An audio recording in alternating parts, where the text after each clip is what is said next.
go. So welcome everybody. I have my whiteboard with me today. So if anybody wishes to delve into the etymology of life, how it's presented, or just any words that we see that we might want to bring up. So is there anyone that would like to jump on first? Any questions? Anything they'd like to say? Share any experiences they've had this strong?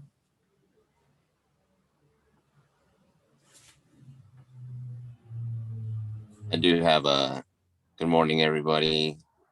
Good day. Good day, brother. How are you? Rising. I'm good, doing very well. I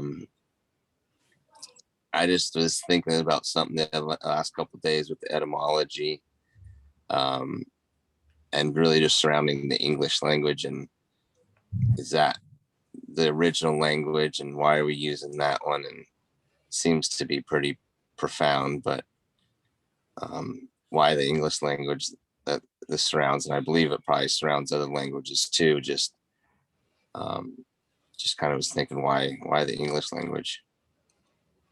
The English language, why is it sort of the main central one of focus within all languages? Yeah, exactly. Why didn't you, why weren't, and I bet you could probably have the etymology in other languages, but I mean, is it just because most people recognize it? Because it really all comes from Sanskrit, which, different. Yeah, But san meaning just one. San is one, and skrit is the first scribing of creative language. But see, with the English language has been a universal language of commerce, but it's also every single language that's ever been invented or created put into this one magical language.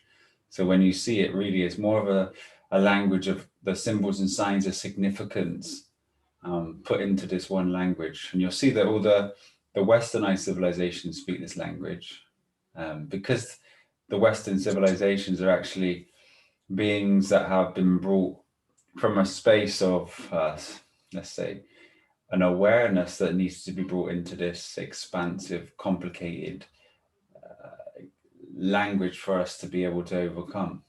So in itself, the Western world, they all have this English language as a part of their speaking tongue. Now, the reason for the speaking of the English language is because it's a freeing language, but all the other languages as well, they do have the same breaking down of the words and the same meanings. I remember a few years ago when I was trying to share this language, we were speaking to Greek people, we were speaking to Spanish and Italian, and they were doing it with their language as well. So it's not something that just falls down to the English language, but I think English language itself is the language of angels and really truly is the most divine creation, that when we get to grips of how things are presented to us, all the other languages kind of fall in under the bracket of English too. Language was something for me that had always stood out, and just being able to observe language rather than actually be told what language meant was something that really separated the words into symbols, letters into hieroglyphs, and then each word speaks the true instruction of what the word means. It's unfortunate that I haven't really spent much time with other languages myself, but I think, being in the presence of the English language is a gift itself, and I'm happy to be able to see it, decipher it, and continue with the English language. It's beautiful. I think it's probably in all languages as well. If we was other languages created to distract us and get us away from our central point over time from, whoever's in control of the cabal or whatnot? Or, is it something that, like you said, commerce kind of got us away from? Or, because, I mean, go back to ancient, did we speak English way back when? And again, did it get split apart just to kind of set in commerce and get us away from our true nature? And then all these other languages were created around it. And, just to was visioning some, just kind of going through some of that stuff, a little I think critical thinking on it. language itself, truly, if we just remember that everything comes from this universal source that is just naturally manifest itself through sound Yeah. and through the beings that are unconscious, because the consciousness works through the unconscious to create the manifestation of the world, all the languages and everything inside of it. You know, the original thought from source would have been the idea of a certain vibrational pattern which created a certain geometry which manifests a certain form. And I think this has just happened as it expressed itself through the whole experience of life isness. And we're here to see it in its complex nature, in its simplex nature, and to be able to just do with it as we wish, what is our will. And when we break free from the unconscious nature of the worldly desires and the lower functioning of our being, we have the will, rather than the unconscious belief of will, where we just proceed unconsciously and then do things that we don't necessarily have our attention on. And language itself, is there for pointings. Just an example, and I know that we've probably all seen it, but the word discover itself, I get the whiteboard out, and if we look at the word die, the die is within the English language. This means of close proximity, or the closest proximity you can get between the positive and negative. And then at the particular point where there's positive and this negative are meeting, this is called dipolarism. And there is a release of plasma. And plasma is the life force, it's creation. So to discover, what would you discover? You would discover that the die sine wave has been covered. And then the word cover, it's see over. So you'll see over the sine wave of die. So the only thing that we truly need to discover in this realm is the balance. Now, if we break the die down itself within the coding or the hieroglyphic nature of each word, the D represents the fourth letter of 4.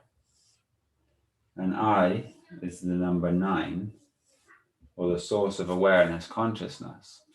So die itself is DI, which is form with consciousness. So the thing that needs to be balanced is your form with consciousness. And that sine wave has been covered. With the word for yourself, you can see it has hour written inside of it. And F is 6, which is carbon for matter, which represents our matter form. And that's why there's 4 elements. And then there's the quintessence, which would be the 5th element. And then if we break down the words of the element, you'll see L, E, ment. So we know that ment means mind, Latin for mind. E represents the ether, but it's also the 5th. L is God, so this is God's 5th mind. And then the quint, and then essence being underneath, you'll see that this is Q. Q is the perfect representation of balance. The K sound is K, Q, and C. And this represents perfect balance. This is why Kabbalah is basically spelled with a C, K, or Q. Now, Phoenician Q was a 0 and a 1 intertwined. This was a Q. Now, this is a 0, which would be the feminine, the void, and 1, which would be the masculine. And from this balance, life manifests. So this is the balance, you. You can even look at the word in as in, and it can be broken down further. Physical. Balance you in physical. 5th quint. Essence is the ether double sine waves. And then the ether ending, this C is ether. So you would, this E and N together basically represents moving away from the alpha state and ending into the forthcoming of the blue shift magnetic being. This is why the M represents the middle. You'll see that M is the middle of everything, and then N's the first part of this experience from the red shift to the blue shift as we progress, but we'll get into that. So this is the balance you, consciousness, and in your physical. So this is how you actually leave the physical aspect of yourself by understanding the quintessence of your nature, and it's all hidden within the words themselves. And I'll leave that there. I'll let you, if you want to say anything to that, my brother, or if you have any questions leading to that. No, it's beautiful. I love how you break it down. I'm studying the alphabet video that you put out and making some flashcards and just kind of going over that and combing through it and taking a break from it and reading like the you got the essence of the I forgot what the gospel. Charlie put out the PDF. There was one book that he put out, and I found the book that has all four chapters in there. So I've been going through that, and it's just beautiful how they write in there. But just really doing a lot of visioning just on the construct of the letters. I don't know why, like it's just, why is the A the way that it is? And I'm, just getting visions and stuff of like how they're getting built, like the B is 1 + 2 and there's 2 bumps, but if you put the letter or the number 1 is just, it's a straight line. It connects to the 2 bumps and makes B, which is 2, and just seeing the words in different ways. So I don't really have questions per se. It's just a beautiful language to see. It is. Transform, the meanings and the letters and coming together. It's just a beautiful creation. That's why when you see the 2, you always have the TW, and the TW represents the twining of the twin, and this is becoming the T, which is the physical W, and this W is a mirror of the middle of the M itself, and also some aspects. Maybe if you look at the words and the geometry of each word, you'll see that there's synchronicities between certain letter shapes. That you have the C, then you have the M, then you have the E, and then you have the W. And these are all connected. And there's a specific reason why these are all connected, and the shapes are there for us to see. And once you've found and you're looking at the numbers themselves, if you can move away from the numbers and then actually look at the way that they're spelt and see that each letter is spelt a significant way as well, and then you'll start to see the synchronicities between, like, the word 7 is S-even, and the word 8 is E-ite, which is just like light. So the even sine wave is 7. This is why we have 7-11s as well, just as a part of our matrix. Because they're trying to sort of cause a subconscious trigger to you to be able to bring synchronicities together. And that's why, everything that we see and perceive outside in this external reality is actually, this construct is for us, is for our awakening. And every move that we take, if we do it graciously in the present moment and don't get lost in thinkingness and thought, and we are here just as the awareness or as the observer, we can find all of the secrets of this existence and become very aware of what's going on. It's only the unconscious mind that likes to see the regular patterns that keeps us in that left brain state. And, even in the word state, you see STATE itself, this ATE is 1, 20, and 5 numerically, okay? Now, if you add the 1 to the 2, that represents 3, 0 is nothing, and 5, this represents 8. So A and A, you can't get away from the true meaning of each word themselves. But the state here, S represents sine wave, and then T represents physical, And then ATE represents the 8th, which is the reciprocate. And this here is your state, the sine wave of your physical 8. And you need to climb 8 to liberate. And obviously, liber means freedom. Liber. And then the 8 comes from freedom. So what would the freedom be? It's the L of consciousness to the ether, full magnetism. L represents 12. I represents 9. B is 2. E is the ether, the A and the E. And R is this reciprocating full magnetic field. So within the word liberate itself, it actually gives you the divine connection between the numbers. And then also, if you have eyes to see without no instruction within the alphabet, if you were able to just observe, you would see all the synchronicities of life, bringing you freedom.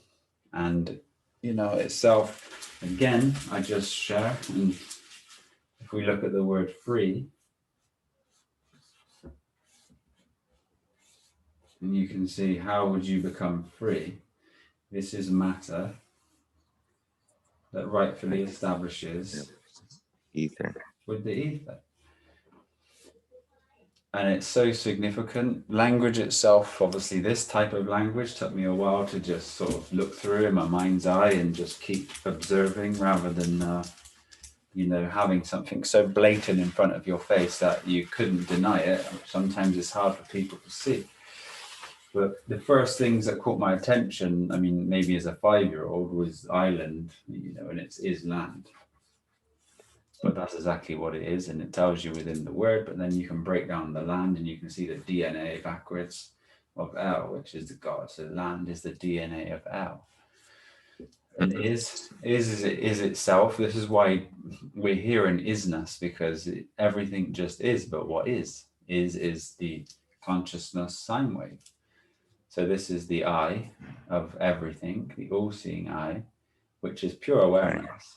The thing that you can't find, a lot of people spend a lot of their searching, observing their person, search for the thing they're already looking from.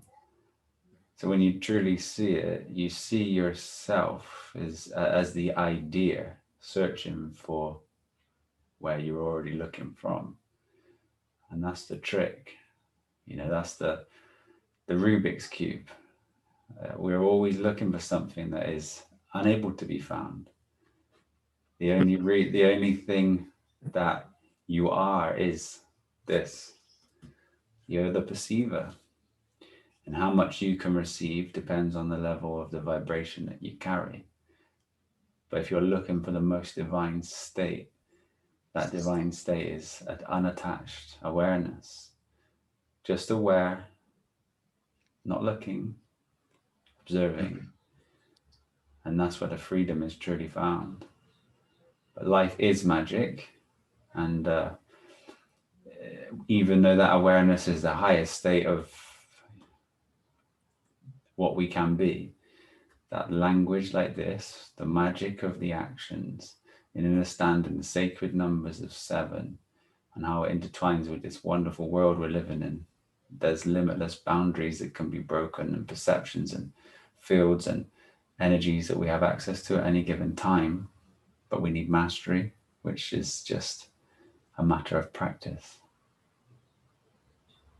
Yeah, it's a beautiful language, and the subtleties the universe speaks to you, or all of us, is amazing. Once you start harmonizing in that frequency, it's a different experience when I'm out and about and I have to leave and exchange with Babylon and seeing what's really out there now. It's just the awareness level is just out of control with the numbers and the synchronicities, and being the observer, just having exchanges with people, and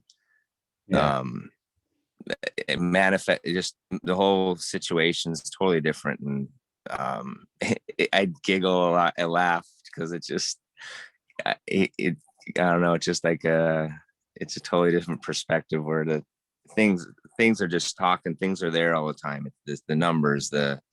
the universe just is always speaking back, and it just makes me laugh all the time. So when you speak about this and the changes, and it's truly there for us.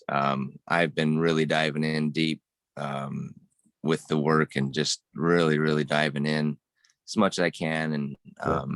physically, mentally, and when I do get out of my trailer and go exchange, it's a beautiful thing. I enjoy it.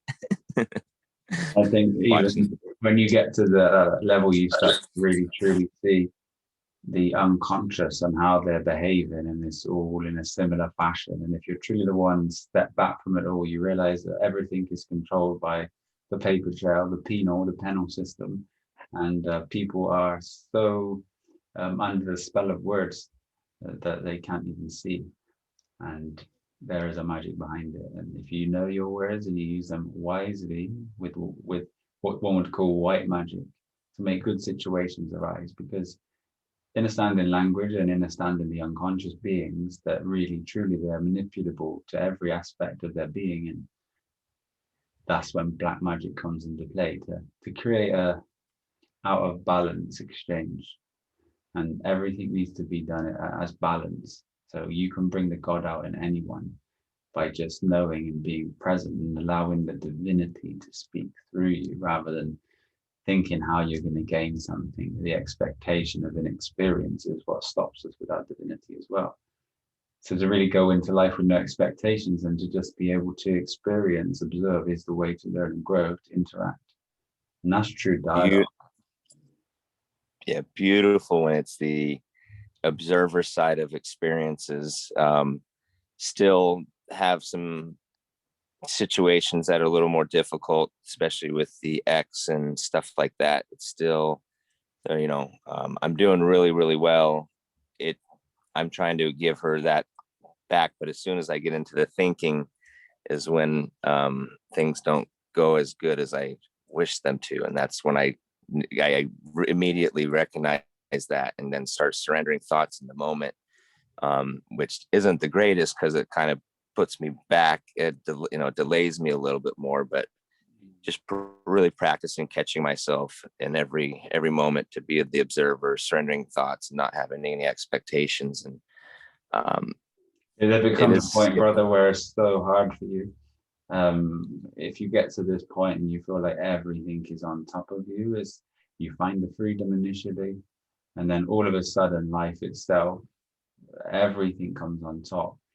The ego is really trying to stay alive, and you may find yourself fall into this experience, but this is almost at the point of the abyss. And if you truly cross that abyss, you experience death itself, pure death. You'll never experience death again. You will think you're dying, you will feel like you're dying, you will accept death, and then through that becomes liberation. And then you have this experience where you're completely dissoluted and dissolved from your experience, and you lose yourself, and you can't find your physical nature, you can't find your person, you don't know where you are, and you're kind of lost or brand new again within this space. And this is rebirth, or the atonement, which atonement, I'm sure everybody's seen me write it, but if people haven't, at one meant the at one meant, which is the one mind, which is the only pour of this gracious gift of source. And that's what we're searching for, to become one. And then the one itself is this void or vibration that's ended to the ether. And now we're within the field, not within the matter matrix. And the field itself is the playing of matter with consciousness and ether in God's form, L form. Or the EL itself, when they're attached to each other, this represents the blue shift again, rather than the AL, which is the alpha. A being the alpha wave, the latitudinal wave. Z being the longitudinal wave, and then the Z obviously represents the Zion, which is the Zion, which is the holy place. And we all find this by ourself. No one can do it for us. It's found ourselves. Can everybody hear me all right? Just to check. Yeah, I could hear you. Yeah, good. Yeah, the rewards definitely built into the work, and you can't even imagine what the rewards are once you start doing the work. Seriously, it's the universe has so many presents for us to abundantly, and that's where I mean we are surrounded with everything we need abundantly. We just don't believe, we don't have that, we don't know it in our mind to know that that's true, but it truly is.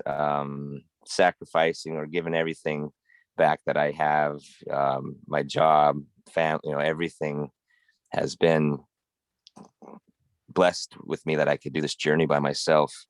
But with that, I have noticed the release of any type of want or expectation, and truly embracing the universe and living in the resonance of now.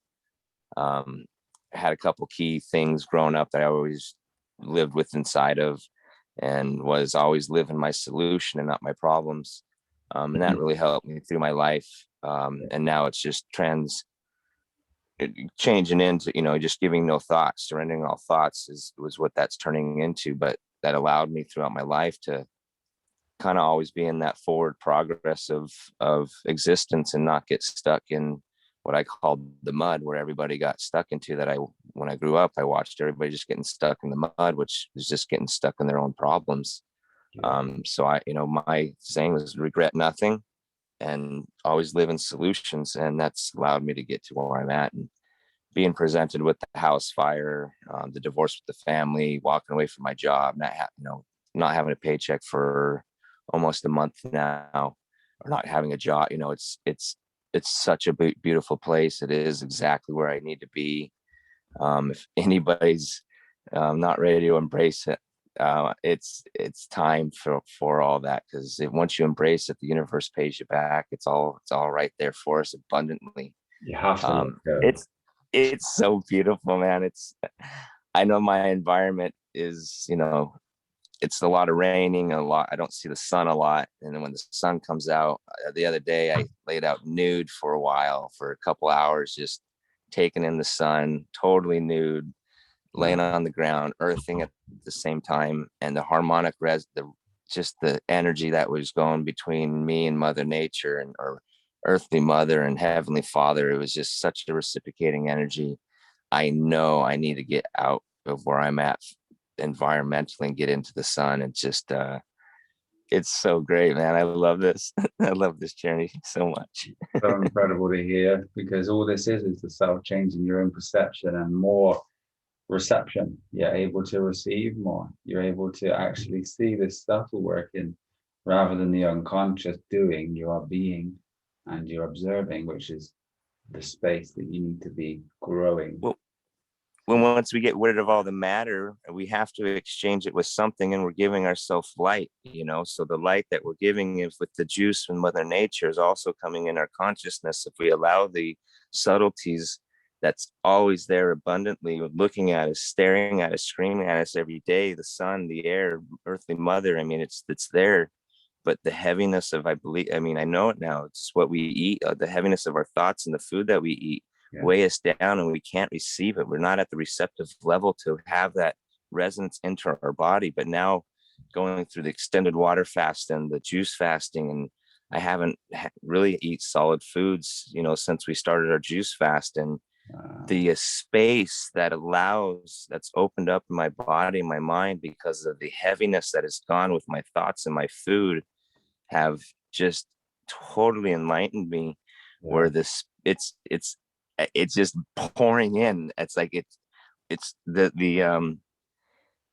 just like everything else. It's the once there's emptiness, it has to be filled with light. It's just everything comes from nothing. So I love it, man. I'm just so blessed to be on this journey and walk with everybody, and the gnosis and the death. That's just the true pure death is just incredible to share purely with beings and not have any reservations. Conversations with people have been just so natural for me. My whole life, I've had to restrict myself of how I speak and my thoughts because I was always cast off in the shadow and kind of the weird guy because I would just always connect this way, and having this expansiveness open, it just reconnecting me to my childhood again and really reminding me what I know. And it's just beautiful. So I smile and laugh a lot. I love it. It's so good to hear, brother. You know, that little childness or that childlike memory that you may have lingering about just looking around and remembering that every moment was just new. That was a state of presence, but without the intellectual mind built up. So as you do these things together, you know, these things Yeah. are going to make a powerful being that can truly change the world. Everything is relative to what we've been doing. You know, the food thing is one of the most fundamental basics that we should know. Unfortunately, we forgot for a while and we were eating things out of plastic packages and chemical brews that make us and our vibration sort of unable to receive this true gift. If anybody out there is still eating things, you know, out of packages, just know that there is more for you. And as you're ready to change, there's no force, there's nothing. It's just when you're ready, you will change because of new perceptions that have arisen within inside of you. To know that someone else has prepared the food and the thoughts that that man, woman are having at that particular moment that pass the food, they pass it into you. It carries memory, the water content within everything. Structure changes just by, you know, even 10 seconds of your own personal focus and intent on that particular thing. And this is going on all around the world in the world of commerce. And not to mention that as you progress further on the food journey, we're still getting food from the commercial zones unless we're growing it ourselves. And the food is so depleted from minerals that some of us are finding it hard to heal on their journeys because there's only a few minerals within that soil. And some of them, if not all of them, commercially grown have chemical feeds. And then this is causing us to only fill ourselves up with an artificial type of mineral system, which again holds us back from this true feeling. But there is a space inside of us that can be found through all of that darkness. And this is the self, the observer of everything that's going on. It's not an easy place to find when you have all of this going on. But if you wish to find it, the steps that we're doing here is the most easiest way to just allow it slow and steady to build you up and fill you up with light. And every stage that you get to, there's just a newfound awareness that gives you strength, new relationship, and this presence that will never leave you as long as you stay virtuous. Yeah, virtues are so key. I've definitely been practicing those a lot, and it is a beautiful place having those virtues. I am, again, very blessed you having this vision to put this out in a certain way, because I do believe, and I know now, and I don't believe, I know for sure this is the way. And having these fast and understanding this language, because it is such a freeing spot once you embrace it totally. The reformation of what your body and mind goes through, I there is no doubt in my mind I will ever go eat the way that I did, and it will be primarily juicing and raw, and even raw, getting out of water, or water fasting, dry fasting, and juicing.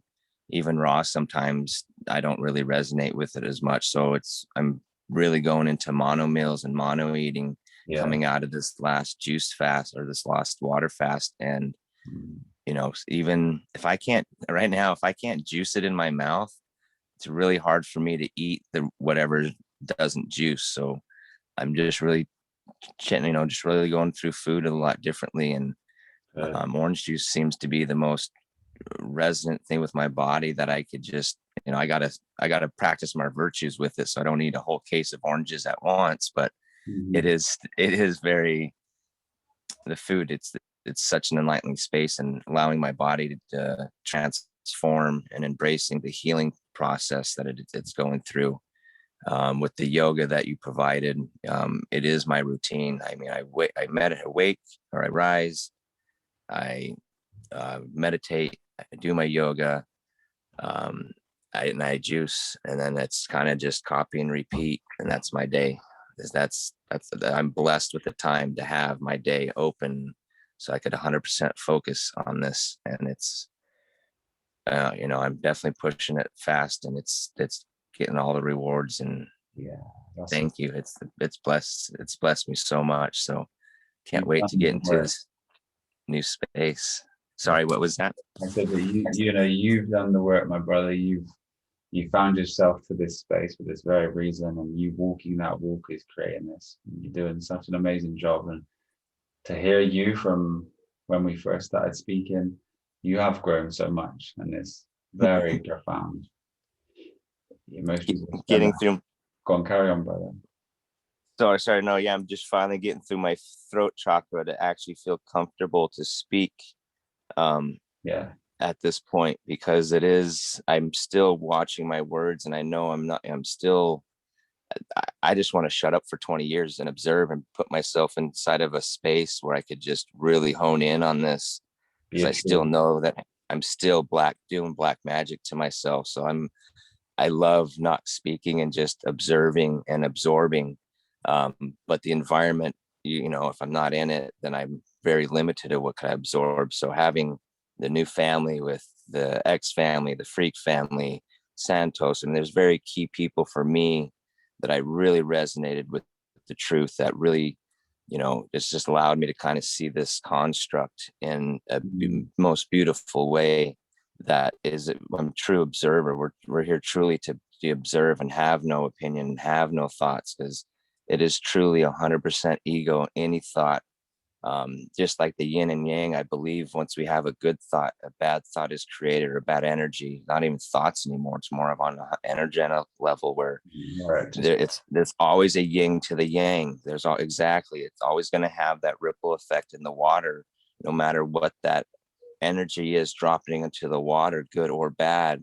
It's going to have a yin and yang effect. So surrendering all thoughts and being that 0 point of your thoughts is just, that's true bliss. It's just such a blissful place, and I walk around with a smile, and it's just, we truly really need to be an observer with no thoughts, and surrendering all thoughts. You said that to me once, and it is what I constantly remind myself anytime I do have a thought, and man, catching it and being in that spot and walking into environments with my parents and stuff that are still challenging, but observing the interaction and seeing how my presence is just affects them, and really responding and reciprocating with the energy that's in the room, rather than what's their thoughts and everything else. And because you don't need to think for them. no, yeah. But that's the thing. We want to create a situation that makes everybody feel comfortable. But in that, we lose our divinity, because that's not something that we should do. If someone feels Yes. uncomfortable in your space, they have the ability to speak. They have the ability to say as they feel. And if they choose not to, they're then suffering within their own mental state. This is the virtues and lack of their true honesty. So they're having a pain body experience. Free yourself, my brother. Allow the other people to feel uncomfortable, because in that uncomfortableness, they find freedom as well. And then Yeah. your light shines. And that's how you have the subtlety, because as you go in to speak with your mum and dad, they are just energy. Forgive those that trespass among you, because they do not know. Beautiful. Yes. Yeah. Children, children, that's truly who they are. You may walk into a room and you may see them, and then you start to see them as these children that haven't grown at all. And just respect them for that space that they're holding right now, because they're not ready. But they Yeah. truly have small perceptions. It's funny you say that. I had a vision just last night. I saw him, and it it was an energy, and I was in presence with two big babies, and it was just this. It's just synchronicity that you say it today. Of course, it just that. That's how I saw them yesterday. It was just, they're just two big babies, and I saw them like kind of sucking their thumb, just holding on to that old kind of like comfort, and it's just Yeah. And that's all they will be until they have found enough for their pain experience. And you can shine the light, but the best thing that we can all do is just to be the flamboyant, happy, abundant energy of love wherever we go. If someone tries to bring you down, it will never work. And you can only end up turning the energy to a positive. So remember, every aspect of life is presented to you, and you present yourself in the presence of now, practicing the highest form of your own internal magic. And you'll see that as you interact with this energy, everything is at your fingertips. Every relationship, everything that you've ever wanted to bring into your fruition can be. And all you need to do is apply it with the highest virtue possible. And everything that's in your intention will manifest for you by the universe, by the synchronicities that go on behind the screen, as everything is energy, manifests through the unconscious actions. And as we become aware of this, we separate ourselves from this unconscious experience to conscious. And in that, we have overcome the world. Overcoming the world is the first stage. This truly brings a wonderful vibration. And then to be able to see the earth is the next, to be able to connect with the magic of the divine. Every word, every intention, every thought causes ripples. Whether it's within you, it still has the external perturbation from the field that affects this web of consciousness. The net of magnetism, the 0 and 1. Net is 10 backwards, and this is what it stands for. The letter J, the Joker card. The thing that you're trying to find is a joke because you already are. I could do this forever with me. I love etymology. I love it. So I thank you everybody for listening to me, and I love you guys all. Thank you, brother. This journey It's is just just a great to beautiful hear place. you. It's great to hear you, brother. You've come on so much, and I can sense where you're seeing, and it's beautiful, and I'm so happy for you. Thank you, brother. I very much appreciate your work and you sharing your work with us. Blessed. So thank you Keep for your remembering journey. one thing. Ask yourself this every time, or say this to yourself when you're trying to find yourself. It's still perceived. It's still perceived. And then you see that you're actually trying to find the thing that you're looking from, but it's important to just remember that it's still perceived. No matter how much your ego tries to find yourself, it is still perceived by the self. Yes. It's a conundrum. Have a wonderful day, brother, and it's an absolute pleasure to let you speak for so long because you have a wonderful presence. We love you very much. Thank you, brother. I appreciate all your kind words. Everybody have a very blessed day. Enjoy the abundance that Earthly Mother allows us to have every day. And Heavenly Father, thank you. Love you, brother. You take care.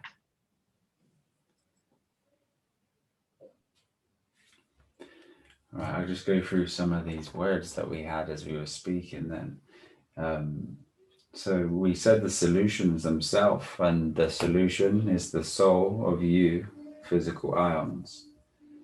The soul itself with a sine wave void of L, which would be L itself being God, which would be the presence or the awareness of a fully activated field or torus, and the creative line of the inertia plane. You physical ions, this is what you need to basically become, the reciprocating energy of magnetism within yourself. Cast, to cast something is to bring it into life. This is magic. Cast itself is C, which represents seeing, sight. You could say AS, we know is as, and it works in many ways, but you can see as a physical. That's cast. T represents the physical. So to cast something is to see as physical. When something is empty, you can see EMP together, which represents electromagnetic pulse, or electromagnetic P, which is light. And then T and Y represent tie. So something that empty is tied to the electromagnetic light, which is nothing. This is the space of nothing. To observe life, if you see OB, the void to serve you. So we go this way now. O represents a void, or an encompassing circle, or a torus field that is whole. B represents to, or to be, as is the second letter in the alphabet, and to serve.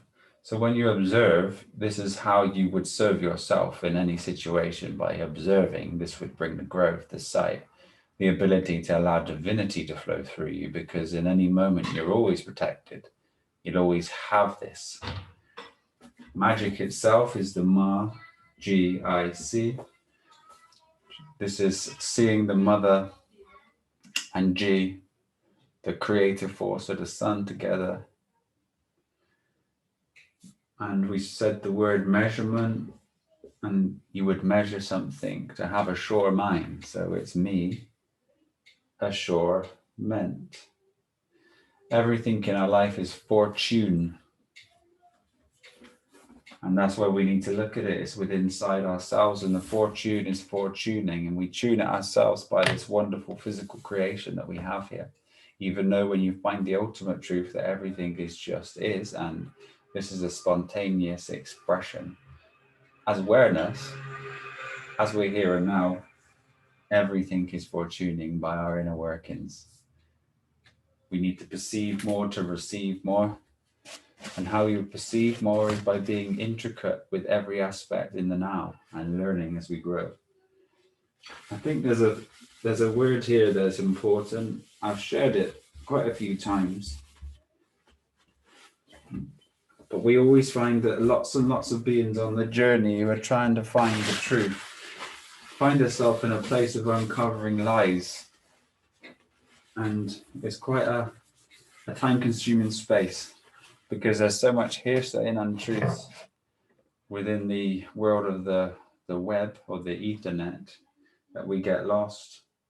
I would like to share the true mission of ourselves. And the only thing that we're truly missing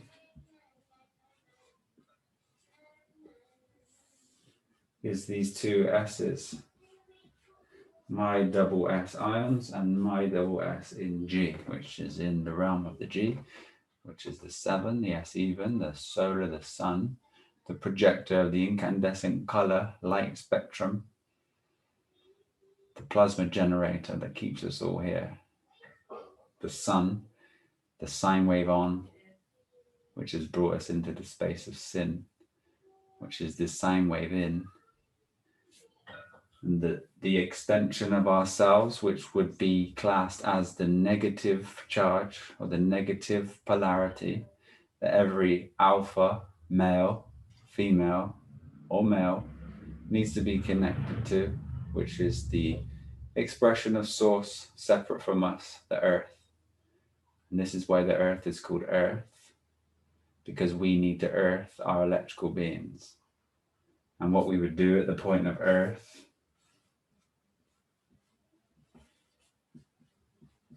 we would find that a negative ion collection and a positive ion discharge, thus bringing balance to our system. If we find ourselves getting stressed sometimes, and we realize consciously that we haven't been out to nature for a certain period of time, it's important that we go and take our shoes and socks off and just stand on the ground, and just to feel that. And you feel stress, you feel inflammation. If someone has arthritis, they do this for 15 minutes a day, and they'll find that their body will align and the inflammation goes down, and they don't no longer have the pain as they are grounding. And the more they do this, the better they will feel. At the same time that, arthritis comes from a buildup of acidity. So if we eat the alkalizing foods, the fresh fruit, the living foods, this has the same effect on the body. That's why we eat alkaline, Because if we look at the alkaline in the energy standpoint, that we see alkalinity as negatively charged. As our beings are positively charged at any given point, the negativity or the alkalinity balance is this, allowing homeostasis. Once we can understand the spiritual material worlds together, find the non-space of judgment thinking, we can truly align this, which creates a magnetic being. No longer will we discharge ourselves as electrical beings. We will reciprocate our energies and stay in an everlasting space of awareness. And this is why the ego itself is spelled ego, because where do you need to go to defeat the ego? To the E, the fifth element, quintessence. But it must go. He got to go. The ego has to go. And as you do, you experience the death, which is what we were speaking of earlier. But what you experience in truly, if language is to be 100% true, it would be die. You would die. Death itself is the form of E and A in the physical vibration. This H represents 8, which is the reciprocation or the vibration that is carried from the field of magnetism. T is physical. Is E and A. A is the red shift. E is the blue shift of a Taurus. D is form.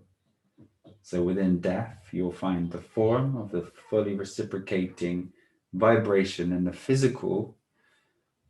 And in that moment, you will never die ever again.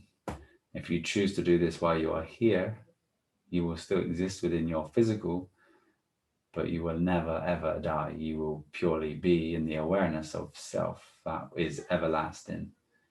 And then you truly have access to things that you have never dreamed of.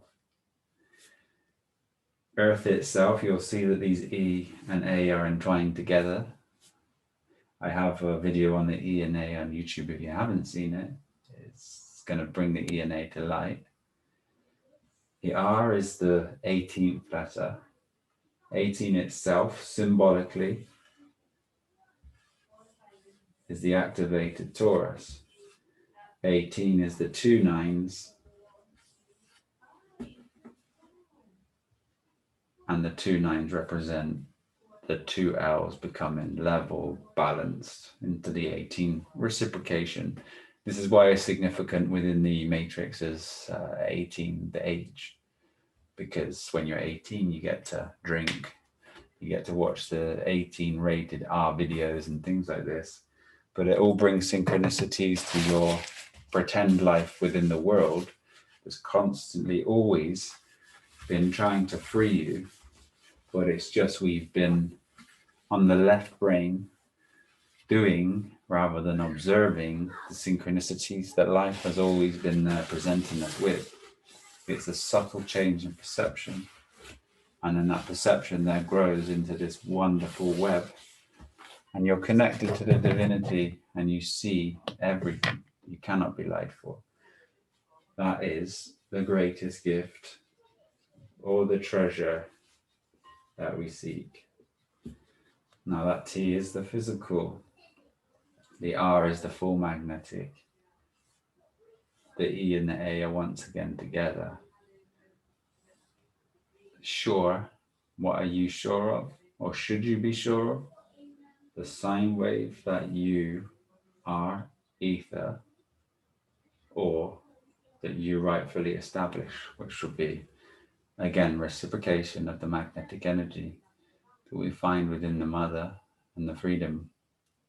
Without the left brain, ego, reptilian demons that are the thinkingness and the thought forms that we have trying to keep us in a state of survival, constant survival, constant scanning, protection. The highest functioning intellectual mind is almost the hardest space to live in while you're trying to search for something that is spiritual. And this is why the world and the highest doctors and scientists are still trying to search for the basics that we have found through spirituality, and they will hopefully one point come to with their technologies, and then they'll find what we already have known for thousands of years.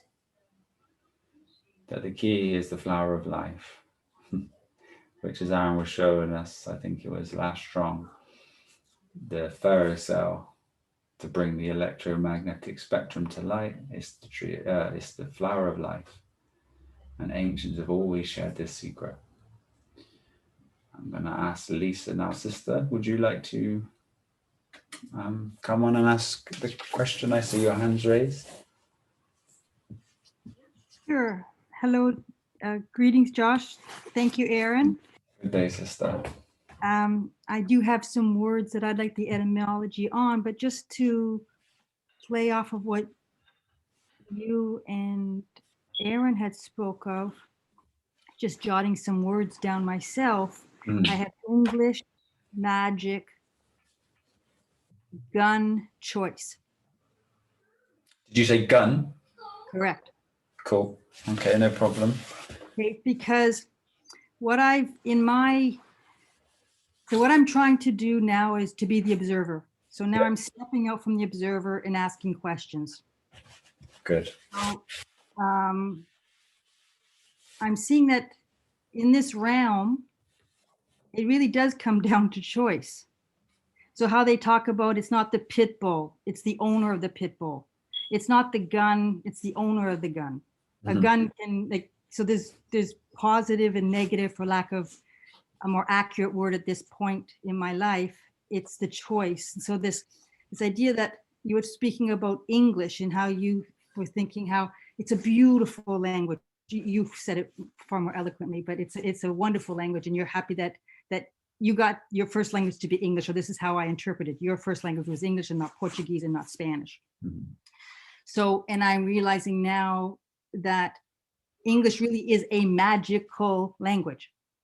And when we're raised, don't do magic. A magic will let in demons. It will let in darkness. Don't go there. And we're little tiny beings, little men and women, only looking up to those authority figures that we love and we're seeking guidance from. So you will also, I'm just rambling right now because I see you're writing and you'll take it all. So you were talking about 18, right? And how when you wrote it down, you said 9 times 9. 9 times 9 is 81. No, 9 and 81, look at that. Yeah. No, this is great. It's great. Flipped, yeah. Yeah. Okay. And then let's bring in the whole straw man apparatus, at least in the US. I'm from Canada, so I don't know exactly how it shifts for Canada and the US, but at 18, you can technically come out of that straw man persona and reclaim something else. So that's interesting how you brought the word 18 years, but that's also triggers something else in our society, our culture, our realm, our world. So I thought, wow, that's really interesting. The idea of I look at the world, this realm now, it's really inverted and perverted. Yeah. And it doesn't have to be, but this is what we learn, the inverse and the perverse. So here in the beginning, when you were talking about the 3 virtues, like, oh my God, what are we going to do these virtues? Oh, okay, fine. But you know what? This is awesome because I was raised in the 7 deadly sins. Yes. So what you fixate on comes to fruition. Yeah. So here I got people in my family doing the rosary. Yeah. You know, Mother Mary, pray for us sinners now and at the hour of our death. I'm thinking, whoa, we got men in dresses and black dresses. It's like, it's just so fascinating to me. And I know I'm overwhelmed now, and this is why I'm rambling. So thank you for letting me ramble. But it's like, whoa. So a long time ago, or Zooms ago, I had said how they lied to us. They've lied to us about everything. Yes.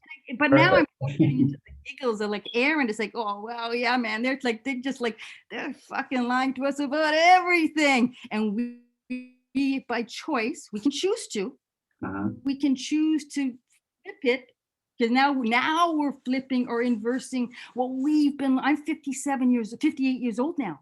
Okay, For 58 years, I've been digesting this since December. Let's just say from August of 2020, I've kind of done more of a shift into this, but literally since 2015, I've really started this whole, whoa, this world is like not as it seems.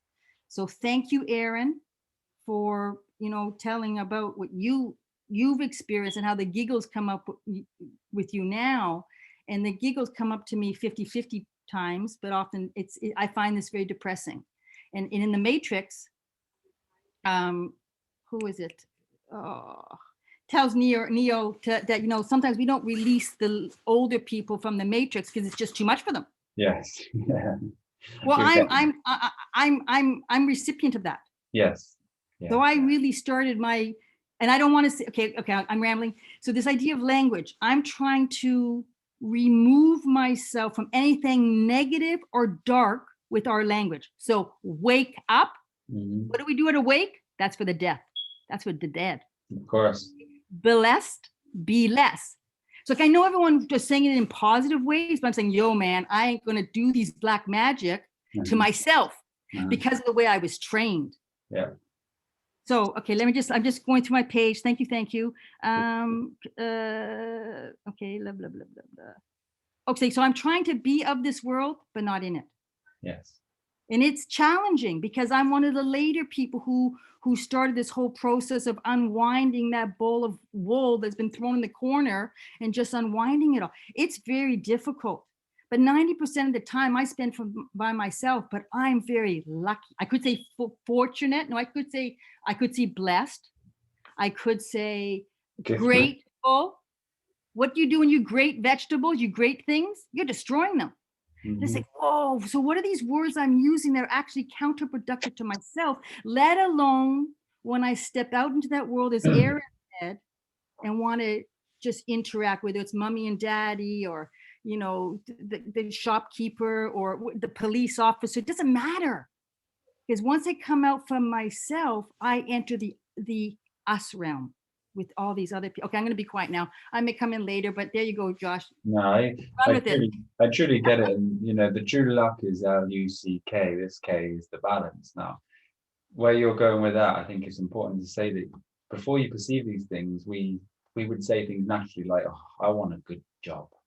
And then but why would you want to work? Or why would you want a job? Job is persecution within the word Hebrew, and all you are is separating yourself from nature, family, love, and creativeness from yourself. So the wishes that we make, we may not realize what we're doing. Instead of saying, I want a really good, well-paid job, why wouldn't we just say, I want to be able to be encompassed with this creative energy, this life force, and I wish to be the divine conduit that carries information and flows it through to the universe to expand. And I want nature to work with me, and I want to grow these flamboyant trees, and I want to eat from the soil. And in that action, you relieve yourself from the spells that you cast over yourself, and then you find freedom, and it aligns with you. And if you do the manifestation boards and you write them, this goes into your unconsciousness but projects through your consciousness.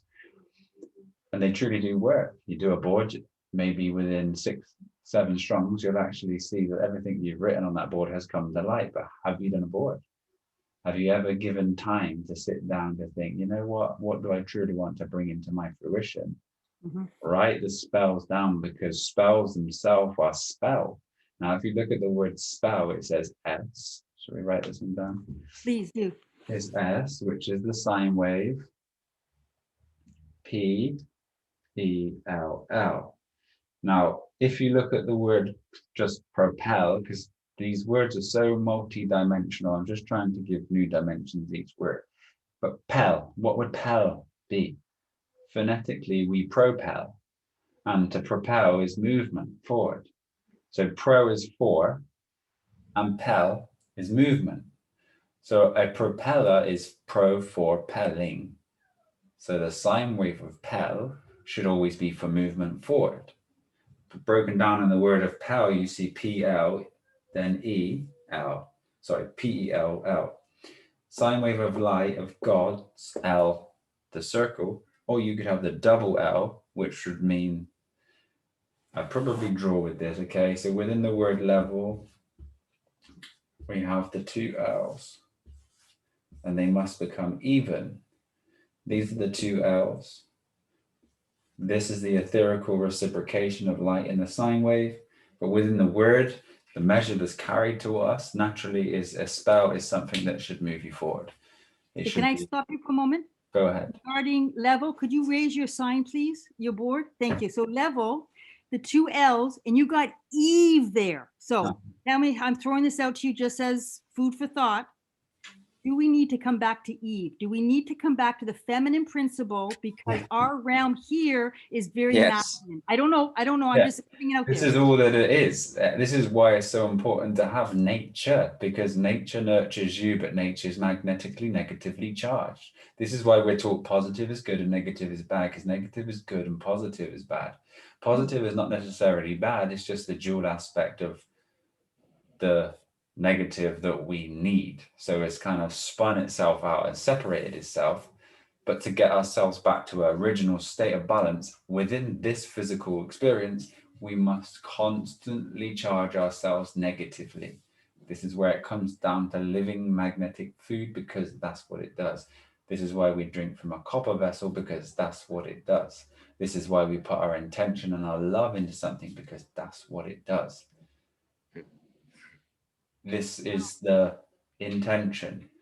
And where I wanted to go with language, as you were saying, like the word blessed and these type of things, is actually the intention behind the word, because words without intention are just a sound. Now, the sound itself just creates a shape or a form, whether it can be seen or unseen. It depends on the certain dynamics of the environment, but it's the intention. So don't worry about the words that you speak, because in that worry, you create a separation itself.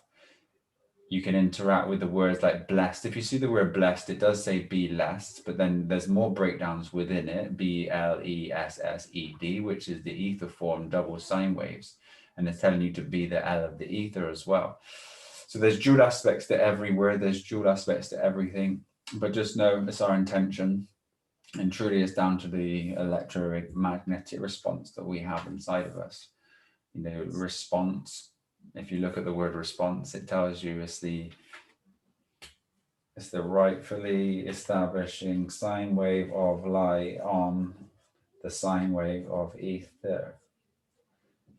And you can see these things throughout life. This is why I post some words broken down. I don't know if people find it beneficial when I just break a few subtle words down within the post that I do, but I'm just trying to describe it, because I read your words, but I think, oh, but what is he talking about? That's why I asked, please bring the whiteboard. So this is extremely helpful for someone like me.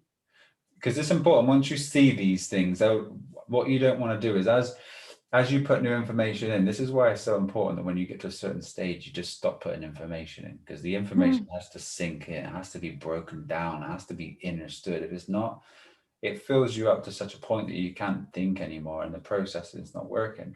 So it's just drip feeding it till it's understood, and when it's understood, you just can't be deceived. And the matrix is purely a construct, and everyone within inside of it has a belief, and they're carrying the matrix through, but it is exactly what it's supposed to be doing. We are in the realm, which is a word that you said earlier, which was a good word. You know, the realm, which is the ENA. This is the full magnetic ENA of God, our mother goddess, the mother God. And that's the realm we exist in. You know, the cultures are cult you are. But it's the cult that sees your L in physical. And that L is your circ L, or your void. And then URE is you are ether, you rightfully established, or you are. That's why posture is post you are, or you are. Because the way you sit, the way you stand is how you're going to be after. And that's the posture. You said the word change itself. So in the word change, it says, see the vibration of the alpha and G to the ether. So the thing that we need to change is the alpha wave to the ether wave. And this comes down to the magnetic force. electricity, magnetism. Electricity, commerce, magnetism, earth. Separate yourself from the belief that there's something out there doing you wrong when it's trying to wake you up. And I agree. the subtleties that I you agree. perceive, and it just brings you negative. If you, obviously the word negative is good, but we'll just talk normal English. If you perceive negatively of what's happening, it's an experience inside of you. And that experience is not a good feeling. It's a pain body experience, causing suffering. And that suffering there should bring you to a space that you want freedom, and you start to search for freedom. And then the journey of this duality matrix that we live in is constantly trying to push you forward, push you, free you. Just as when you start to do the food journey, you may experience some pain, or if you go back to the old foods, you will experience pain. It's constantly there for you. Nothing is happening to you. It's just for you. And you make slight adjustments, which is to add just to your mind. And that's all that we need to do. And it's all for tune by you. This is amazing. But see how you can, some could say, it said that power, this way, knowledge is power. Yeah. But applied knowledge is freedom. Yes. So culture, I never even gave it a second thought. Okay, until the first new thought from my education, let's call it, was it's just your culture. You come from a British culture. I come from a Canadian culture. You're now learning about a Portuguese culture. But then you think cult. Like, whoa. So that was my first unit. So that's what I came to today with Good. you. And now you broke down culture. And I thank you for that. Yeah. So it's just the small subtleties. Again, once we see the words, we just got to remain non-judgmental, observe them, allow them to just be. If we judge them, we'll find ourselves creating an idea, and that idea will separate us from oneness. Even the idea of searching for God, to say he is a he and I am an I, that's duality right there. You know, remember, as soon as you start to make this judgment, the mind starts to work, and then he starts to get excited and happy because he's there hiding and showing you these ideas, trying to create a imbalance in you to keep you in the ego state. And you always must remember that that thing that we are searching for is not able to be found. It's actually you. And that's huge. That's huge. Imagine if you learn this from day one. We don't. I'm getting to this now, close to a senior citizen, and I'm not complaining. I'm just, this is what is. And with me, I'm okay.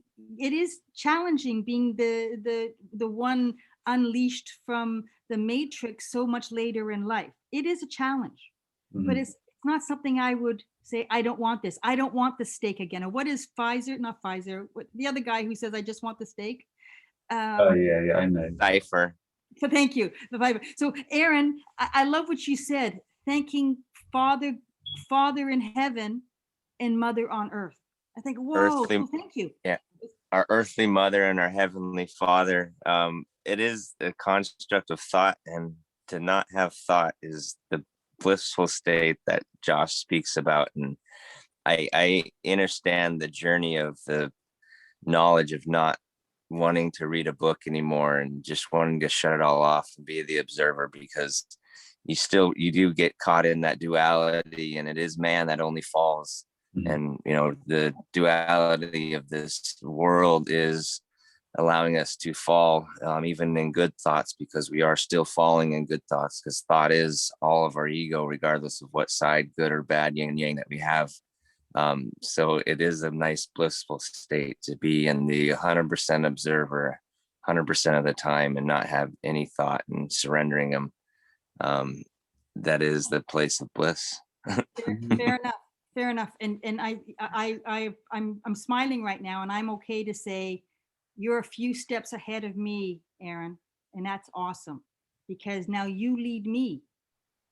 Okay, or not lead me. I can follow you for a few pet steps. I can follow Josh. You're following yourself. Yeah, you're following yourself. It is just energy. It is beautiful to be here, to be examples, and you know, I guess just to be, share journeys. Yeah. And that's But all we can do. our perception is our reality. That's another, what we perceive is what is real.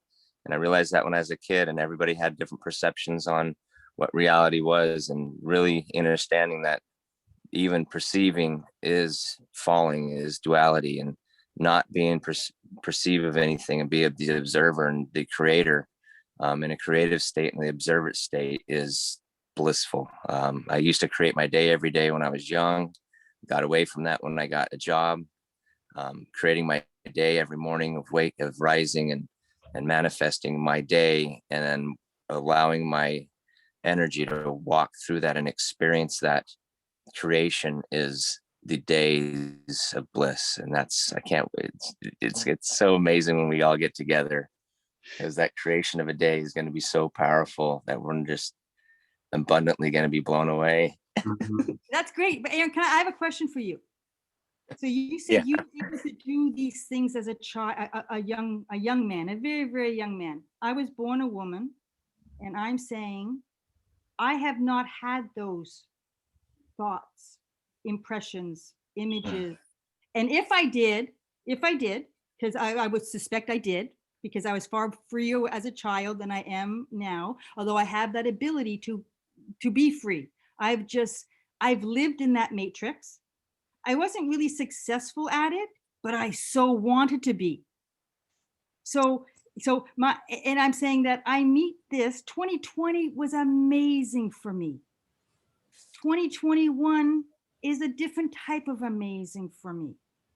But can you understand someone who's never felt what you felt? It's hard to explain, isn't it, when Yes. someone hasn't felt something, because this is why the magic needs to happen, the words and all the synchronicities, because it creates that platform of trust, and then the letting go happens. Yes. Can't explain hot. You have to experience hot. The reason why I know these things is the experiences. I guess I was blessed, or had a connection earlier on, around 7 years old, that I did have a really strong connection.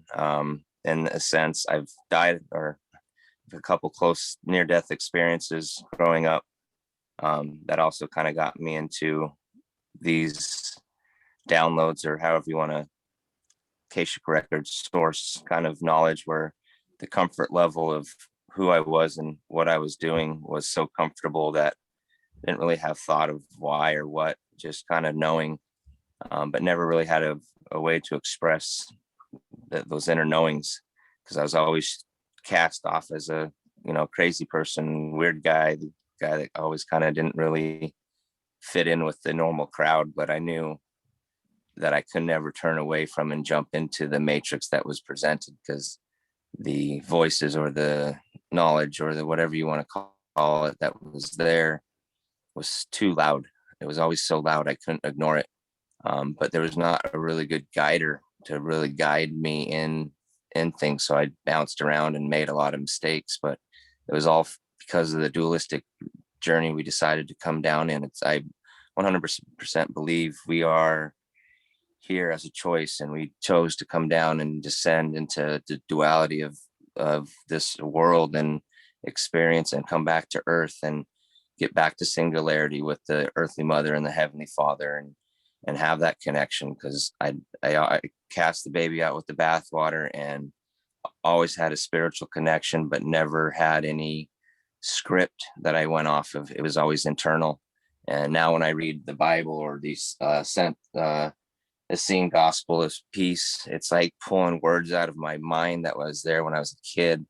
And it just goes down to that. I don't need those books. I don't need this. I don't need it. It's all inside of us, and it's what we perceive. It's all there ready for us. We just got to remember. Yes. We know everything that's ever been, everything that's ever been established, any technology that ever comes out, anything that ever happens, any language we don't know, anything and everything. we already know it. We just have to Otherwise, you are remind not ourselves. original, brother. That's the thing. This is where the movies and everything that we've seen through stories, there's one original guy. There's this thing. Everything is here as a construct. It's already been done. That original thinker is the one that just The observes. projection. It's just observation. If you observe something, you truly learn it. You've earned the L. This has become an attached awareness to you. It's so key. And once people start to observe life rather than to think about life, this is where the complete switchover happens. And it's key. It's just the key, which Balance is key. is the K, which is perfect balance to the ether. But then there's a Y at the end. Now the key is because it's choice. You have freedom, a free will to find it.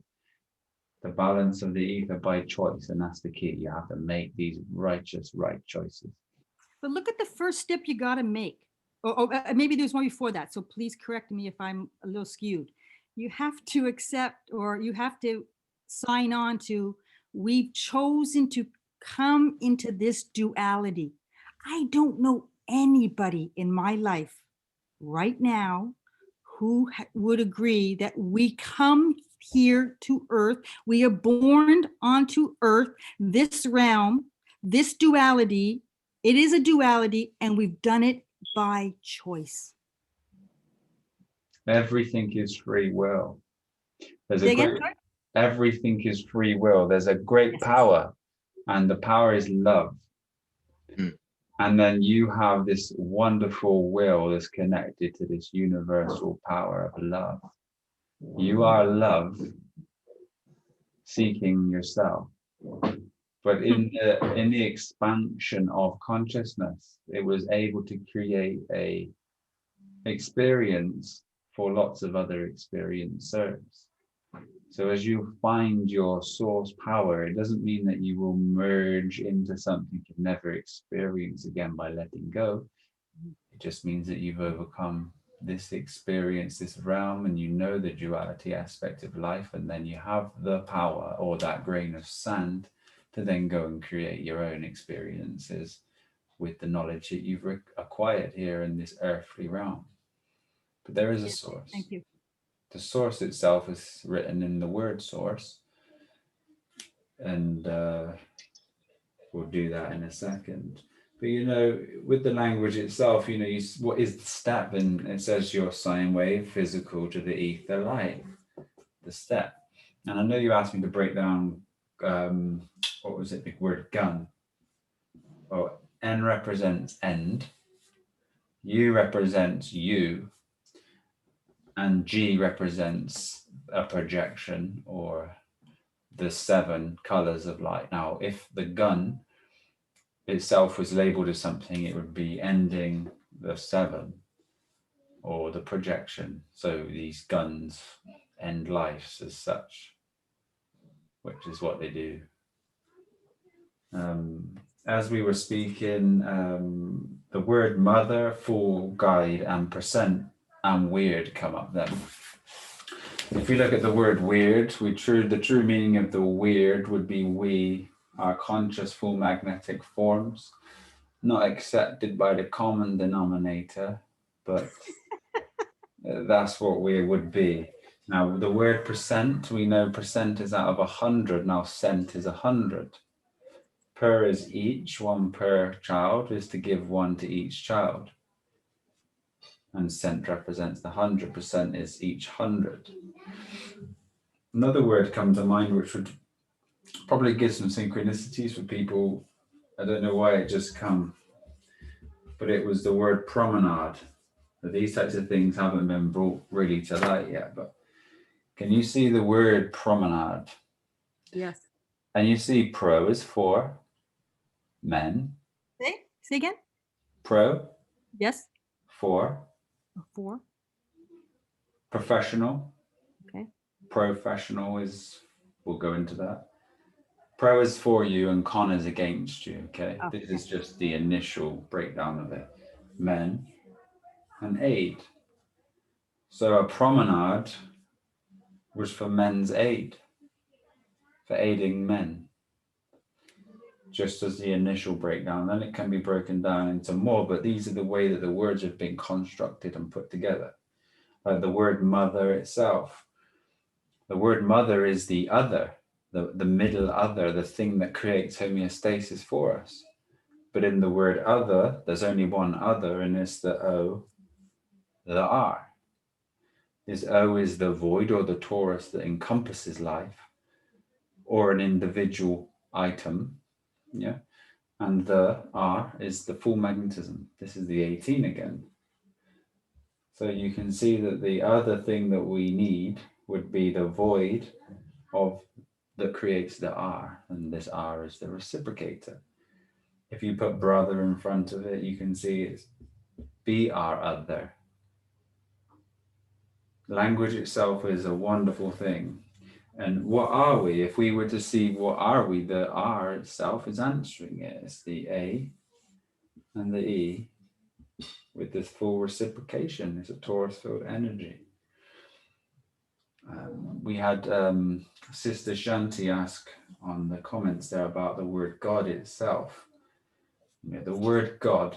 I might clean the board quickly.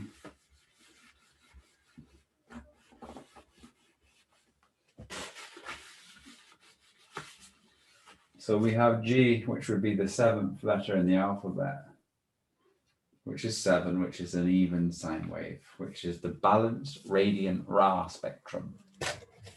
This is the R and A, which is the alpha wave of magnetism. O would be a void of the individual or a collective, depending on what is being spoken about within the word. And form. So God itself would be the 7 voids of form. D is the 4th letter, which represents form. And this is why you would have a synchronicity with D. Is like a seed is to seed D, which D would be form. So you would plant a seed to see form. The devil itself is a form of evil. Can you break down evil more? Evil itself is truly relative to perception, because there is no thing as good or evil. That's what I heard. But the word evil would be, see, this is where it comes into the truth behind the word or not. The word evil itself wouldn't express evil. It would express the solution if something was perceived as evil. So words bring solutions and the answers to how you would switch. So just for example, if you were evil, you would need to have ether mastered with consciousness within your L. Now 22 is the letter V, okay? 22 is a master number. V is the 11, which is the L even, which is you need to balance these 2 twin pillars. These are the pillars of Freemasonry to become balanced. Now this is 1 level of mastery. V would be the next step of mastery, which would be the 11 joining this point within the symbolism, which has joined them, doubled them, creating the 22. This is why V is an important letter, and there's not very many words that would have V, but you would see like vision. Vendetta. Yeah, vendetta. You have a wonderful relationship as you start to see these words, and you know X means balance, and you start to see how many words have X in. There's Z is this longitudinal wave, and then you look at the words that are attached to the Z, and you see wow, and everything will find its way within inside of you in good time. But remember, time is to tie me. Time is physical, it is consciousness. Me itself, or ME, is the mother's ether. Backwards is electromagnetism, EM. But the word time itself is to emit, and this is what time is backwards, is to emit.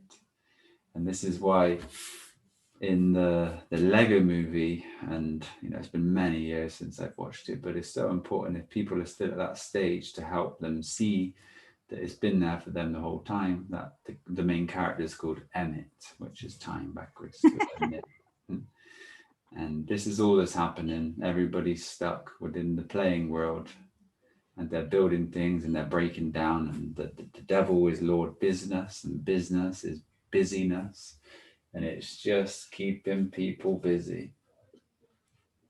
And the word itself has expressed it to people, but the unaware has not seen this. That's all that it is.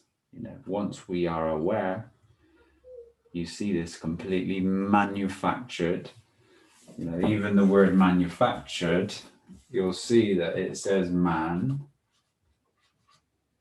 you, fact, you are red. And the red word itself is the redshift, the positive charge. Red broken down into RED, which is to rightfully establish form. And the answer to it individually would be RED, which is the full magnetic ether form. So within the word, it's that as you rightfully establishing form is the redshift, which is why you're constantly reborn here within samsara until you've actually created the magnetic being in the presence of now with no persona. Persona is the person alpha. Person is per sun, each sun.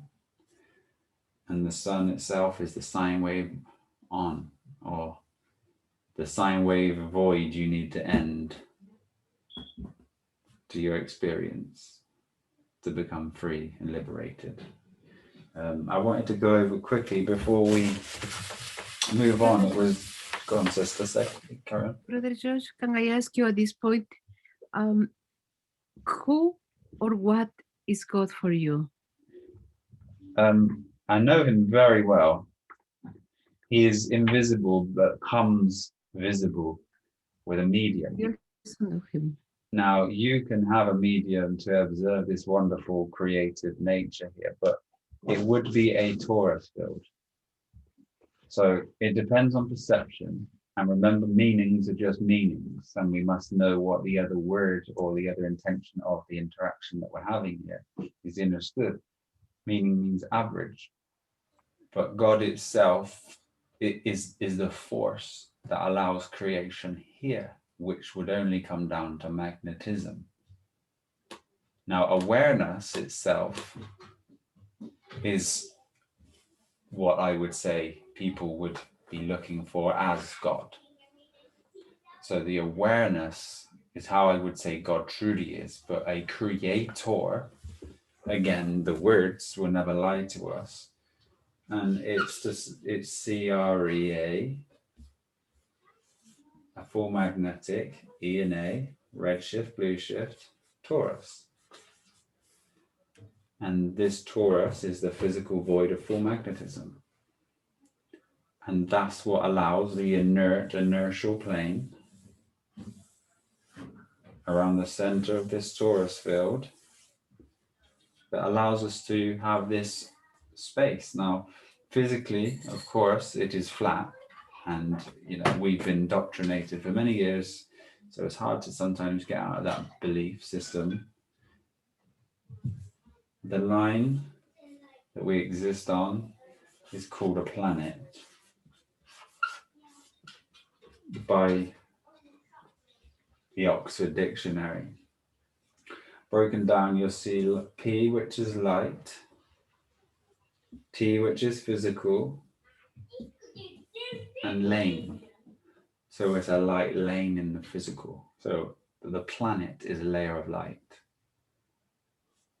And you'll be a player within that game or within the planet, which is a P layer, which would be a layer of light.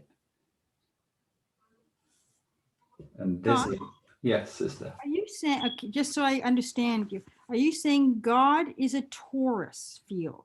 Uh-huh. And so God, and we live in a torus field. Uh-huh. Everything is for Taurus. God, say again, Aaron?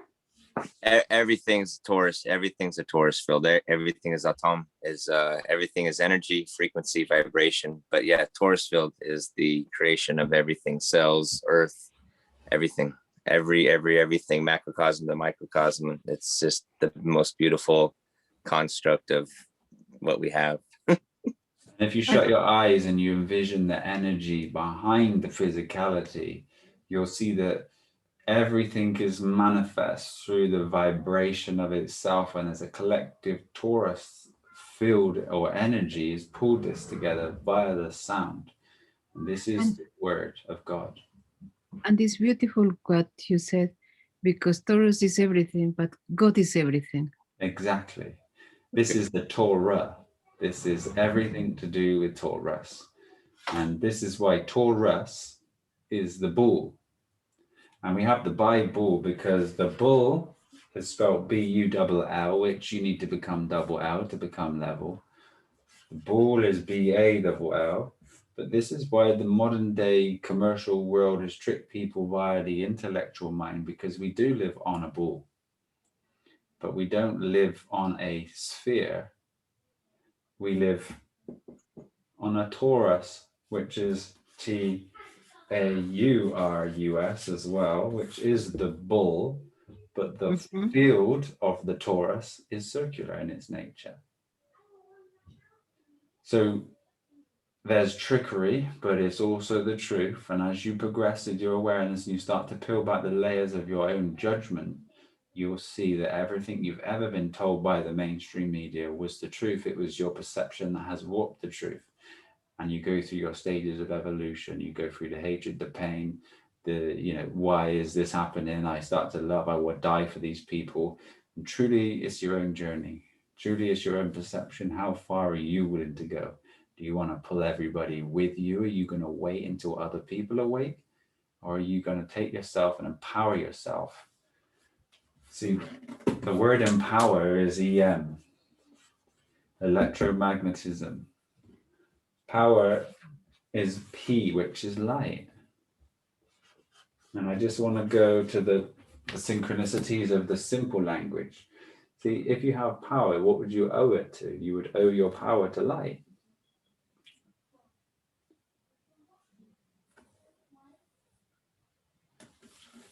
And if you were the lower being, what would you owe your power to?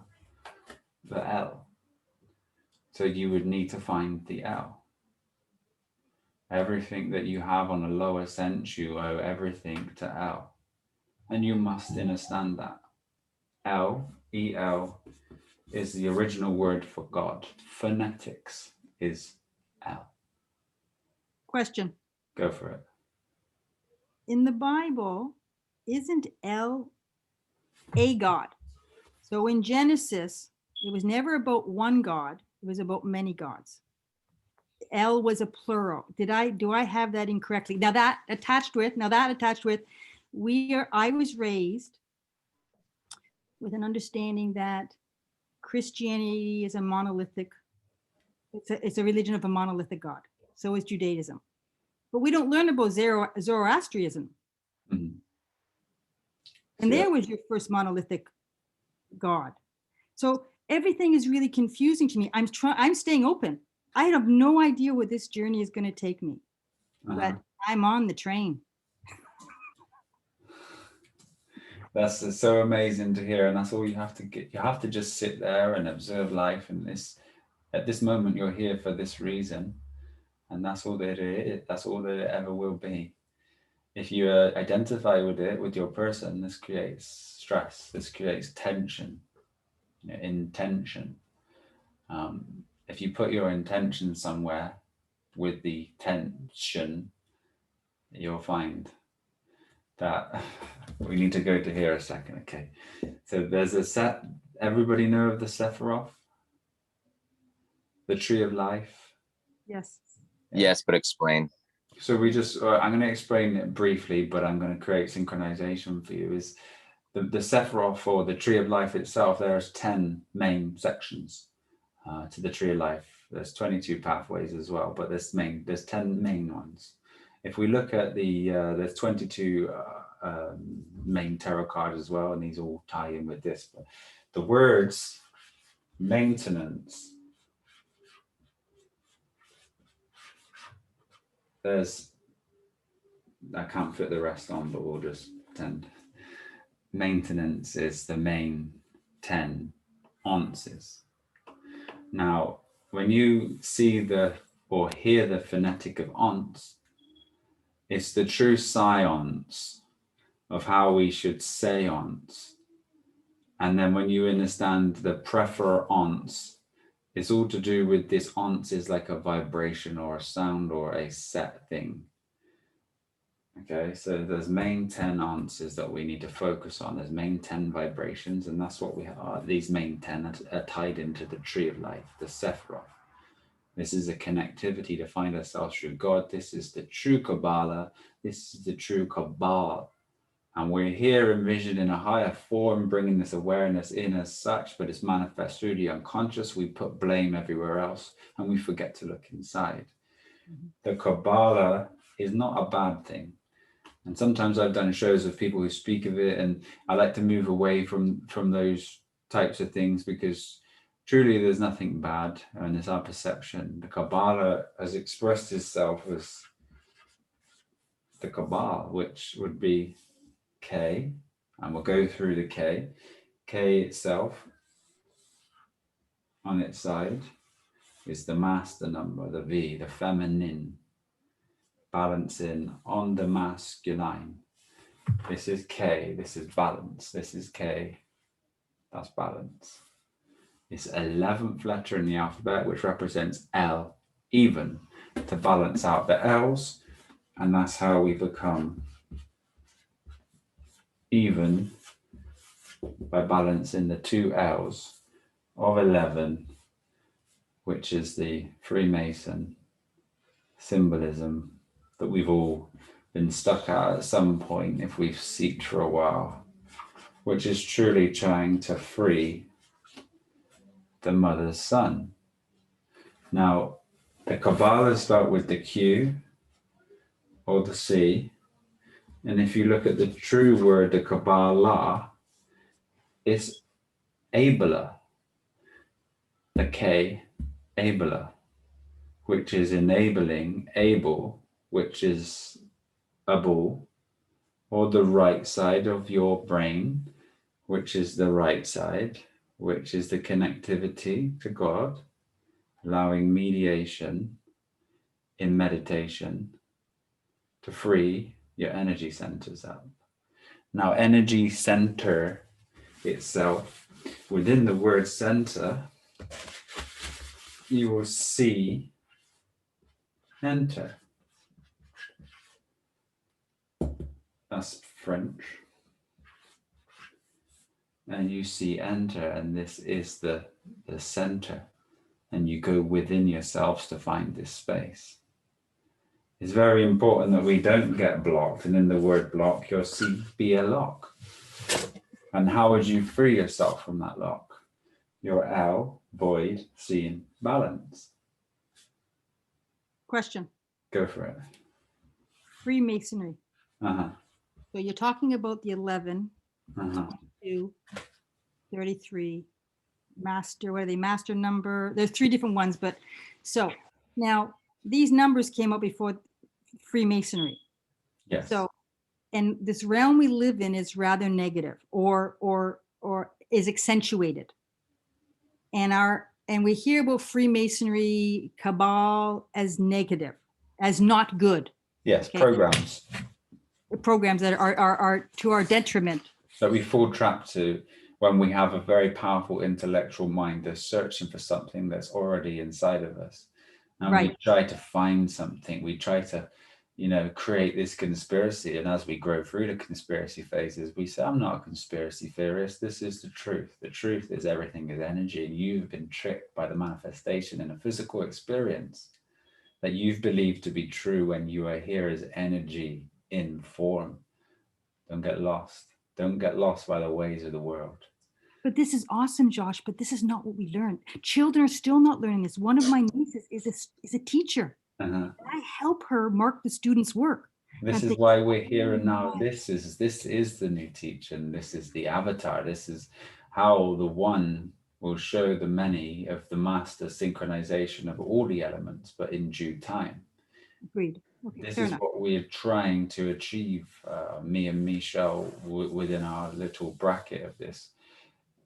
We truly have seen past spaces that we have not seen before. We haven't found what we have achieved, and we're trying to share it in such a way that it will allow it to be fed slowly so people can really truly grasp it, understand it, grow, action it, and change everything. Because once this teaching has become holistic by the end of 2021, there'll be a format that everybody can access, and a walkthrough that we can just hand out and let it just do what it's supposed to do. Every element needs to be mastered for us all to become something. You can find the space of self just by having that inward looking, but then in that inward looking, you must realize you are the looker or the perceiver, and not the identity that is searching for the self, walking around trying to find the observer inside yourself. You actually are observing your self look for you as you observe. Wow. Okay, I want to go on to allow you to other people to have you, but you didn't answer my two questions that I wanted. So can I just 2 words? No, the ones I have, because I got on to Aaron because he was awesome in his explanation. So the words I'm looking for are medicine, medication, Okay. and medicate. Those 3 words together. And then after that, democracy. Then I just say, I thank you all for bearing with me. Democracy is demo crazy within the initial language. It's a crazy demo. It's not something that's ever going to show you anything good. But again, the truth will be hidden within the word, and the solutions are always there, which would be the form of ether with the mother's void. That's the demo. You can see Ra, the sun, and then seeing choice. So the form of ether with the mother's void, seeing the sun by your choice. That's democracy. It's giving you the choice to see the mother, which is the true nature of democracy, would be the illusory world and the earth itself in a symbiotic relationship with duality, allowing you to make the right choices to find that balance.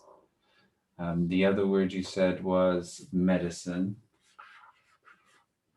Anything medi. Okay, this medicine, meditation, mediation. This is all to do with the balance. So true medication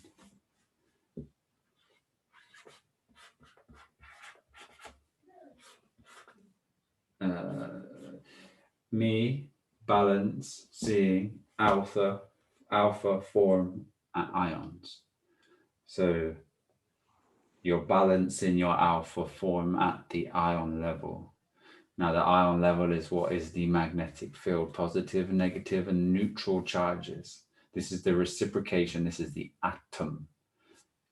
Atom backwards is Sanskrit for mata, which is mother, which is the middle void of physical alpha.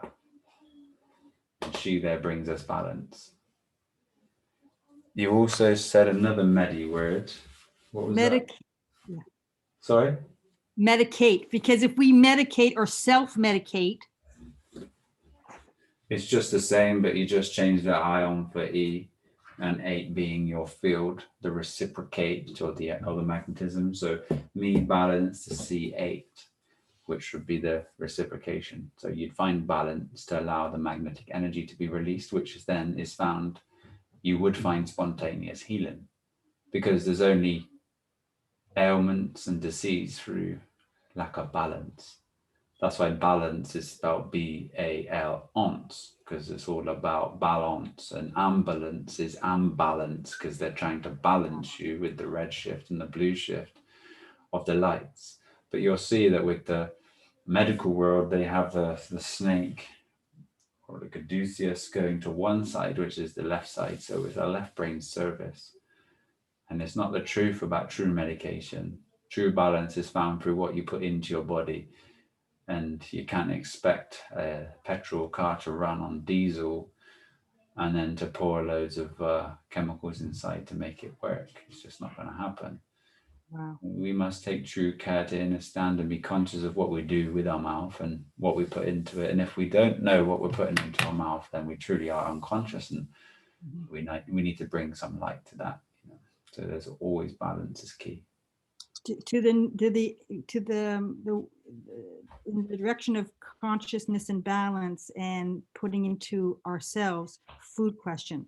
We use the cilantro to help remove heavy toxins from the body. Is that correct? Heavy metals. Heavy metals. Yeah.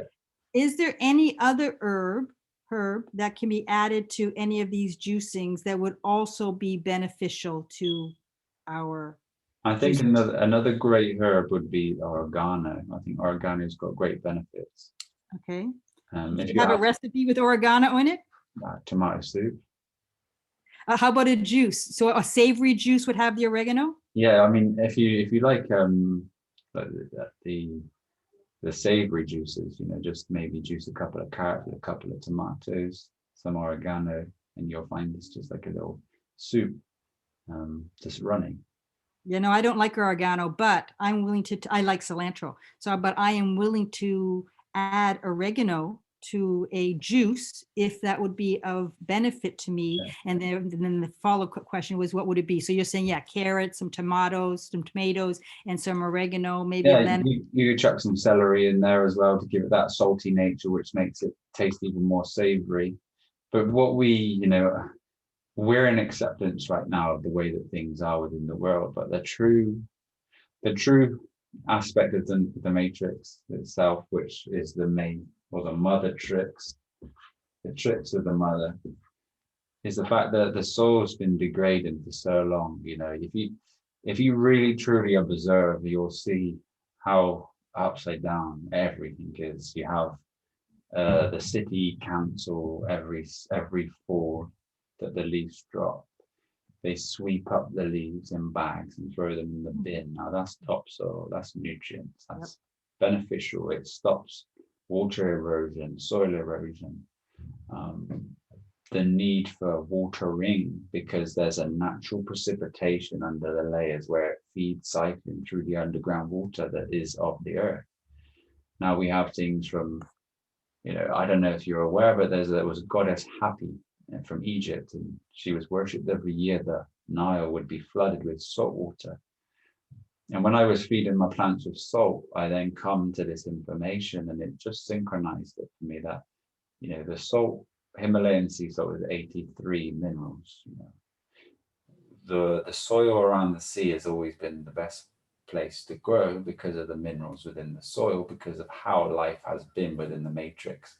If we step back from our person and we see that everywhere that we truly exist outside of that central zone where life is spontaneously manifest needs the hands of man.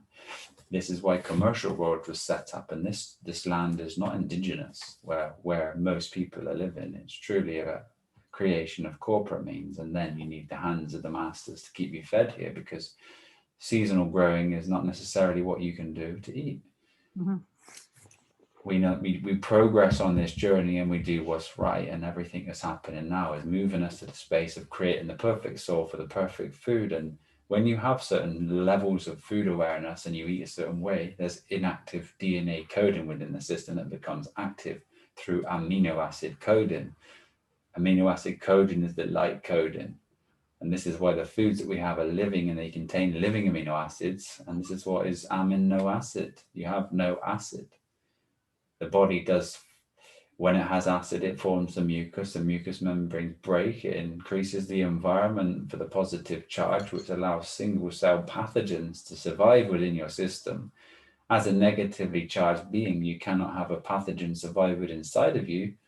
And this is why you would constantly balance yourself with the mother, because in that way you have no issues. issues being is you, and it will always be inside of you. Always look within inside to find the solution in solitary isolation, and you will find the answers you are seeking. But as we seek, there's one thing that we will always seek, and that is to, my pen's run out, to seek is to see K, and to see, to see K is to see K, which is the balance. So we're always constantly seeking balance in the realm of duality. And, you know, even the word dual itself, D-U-A-L, is the form of U as the alpha L. There's no dual within the reciprocation of the A and the E. This is why A and E is accident and emergency. An emergency is to emerge and see, because the emergency needs your sight. The help, the sounds, the sirens. And language is so freeing when you really truly have the sight. The die word, die, indescribable, in, die, sine wave, you see. Direction is rect, is to erect, is to stand up, to put up. The true direction is the balance, and stand by the balance within the ions to create this balance. Form with consciousness, D and I. And remember what Bruce Lee said is to learn to die is to be liberated from death.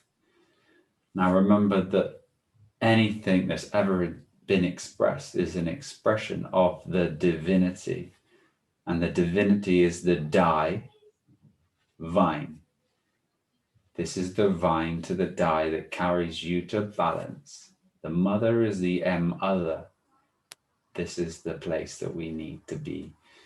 This is why it's so important on the journey we go back to that space of balance to progress. And in progression, you don't regress. And this is where the words, you know, here we go. Progress. G-R-E-S-S. 4, G, 7, the realm, the sun, the God, the projector, full magnetism of ether double sine waves. That's progress. This is where you should be heading. You can have congress, but cons are against you. So congress would be stopping this process. And the process is to C-E-S-F,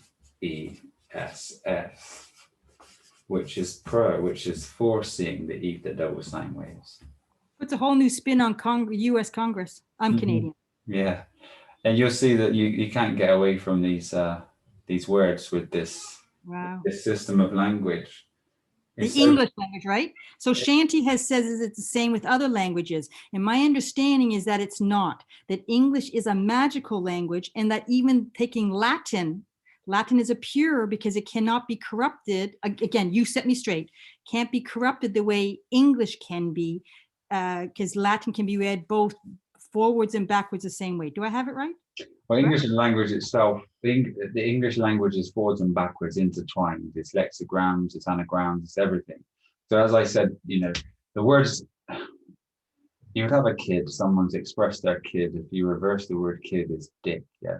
If you see a boy, my pen's not too good. Boy backwards is yob. A bodge backwards is job.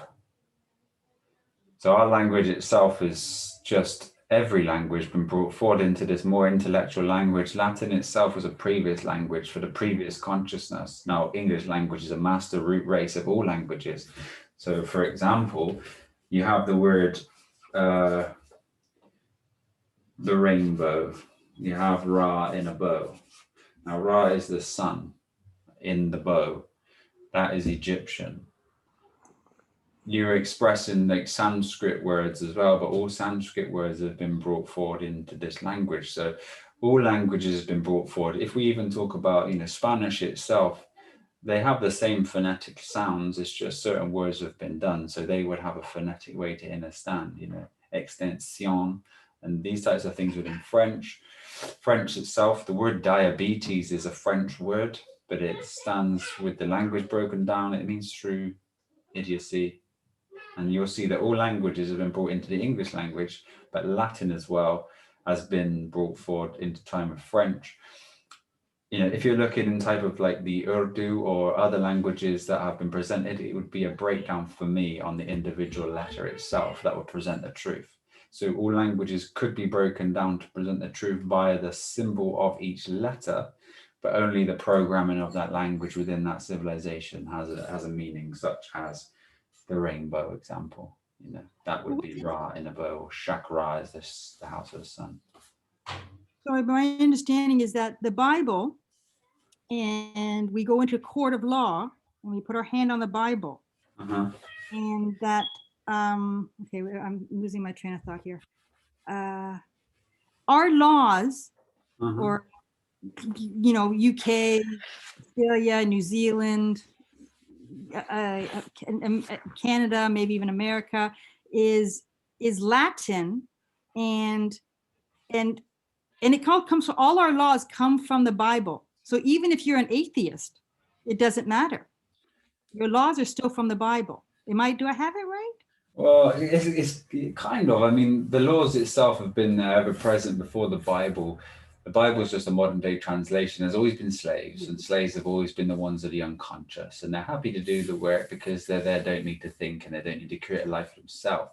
So all they do, whether they're conscious or unconscious of it, usually the pain body starts to express itself when you become aware of work, and work itself is war with K. You know, K is balance, and WOR is phonetically war. So the war with K, or the war with balance, comes from the job, and then the job broken down, or in Hebrew, represents persecution. Persecution is found in the mind. And these slaves have persecution because they're going to work.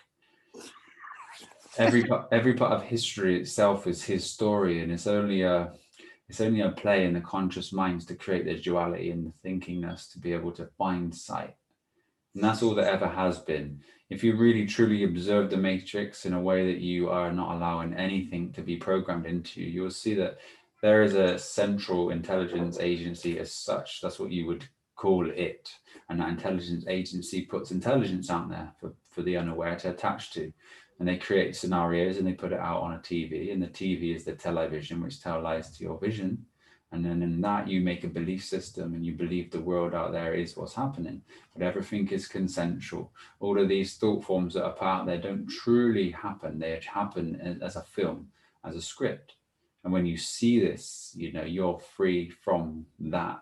And that's why the intellect can be built up to a certain way to free you. You know, if you fall attached to, for example, like Oxfam and the videos that they show these poor people in Africa, and all they're doing is getting money. You know, the director of cancer research, I think 2 years ago, 3 years ago, maybe even, I haven't looked into anything since, but we got a bonus of 21 million. Criminal. And it's just a business. But then if you look at the cancer signs itself, if you read them and you read them with a higher form, you'll see it says, together we're saving lives. Now, together means both of you, and it means it's trying to say that if you look into it yourself, together we'll save lives. But for here right now, I'm the distraction. Cancer itself says, see answer. You must see the answer, no one else. You must be your own doctor. You must not shovel food into your mouth unaware and expect someone else to look after you again, because that's not bringing the divinity within you. This is not your experience. And the experience that we have here is about gaining control of ourselves and building our temples up to mastery. Wow, so wonderful. Thank you. Thank you. I'm going to leave, as we said, the word court is, you know, you go to court, you would co, which is join, your, T, which is physical. And the court itself has the game of person and man. And this is where the identity crisis is in the physical aspect. You know, we have a spiritual identity crisis. And we spoke of that one, but we'll leave that there for now and see if anybody else wants to come in. I know Max has been waiting from the start, so we'll go to Max and then Dory after. Brother Max, welcome. How are you today? Hey, Josh. Doing good today. How are you? I'm very, very well. Thank you, brother. Good. One of the things you guys kept saying, like the word Taurus, like, what does that mean? Like people that are born in Taurus, is there any meaning for that? Well, Taurus, the bull, is just a sun sign of your yearly Earth day cycle. The Taurus itself, the word broken down in the astrological is T, which is physical, AU, which is gold, and then R, which is full magnetic U, sine wave. So the house of the Taurus, I much prefer writing it down, but I was trying to say, it's working again. Taurus. So the physical golden full magnetic U sine wave. So that the alignment of Taurus itself is bringing in a physical golden full magnetic sine wave within the conjunction of the great. The micro and the macrocosm work in synchronicity with each other. But as you are born into a certain sun sign, there's a certain element of you missing that needs to be mastered. Certain salt, as for example, salt is SALT, which is the sine wave of the alpha L physical, the sine wave of all physical. This is why we taste of salt when we lick ourselves, as we sweat, as we cry. These are all minerals and elements. But the significance of being born there is just, I would say, that it's the past manifestations that you have existed in has brought you to a certain space where a frequency is missing, and you must find that frequency on your experience here. Another form of mastery, another form of mastery. Okay. The numerology I find very interesting. And it reminded me I had my name charted, my birth name charted by the Essene numerology. I think it was Essene Nazarene Church of Mount Carmel. It was just some obscure thing I found that sounded interesting, so I went ahead and did it. So they actually give you a report on your birth name. Mm-hmm. And in there, it all deals with numbers, and they talk about numbers being vibrations. So they had my first name, they had as a number 8. Mm-hmm. My middle name, they had as a number 2. Mm-hmm. And my last name, they had as a number 9. And then they give you a breakdown of destiny, Mm-hmm. purpose, inner self, outer self, and a key number. And one of the ones that was the most interesting is, in this life, is the inner self came up as a number 22, Mm-hmm. which they had a big write-up on. Does that mean anything to you? Well, see, 22 itself is the true number of mastery, is the master number. So it's an important number to everyone. You know, certain numerology and astrology just plays, and it's there as a sort of a distraction. The word distraction itself is the die, again, S, which is sine wave, traction. You've lost traction to the sine wave of die. And then you can obviously break these words down into more.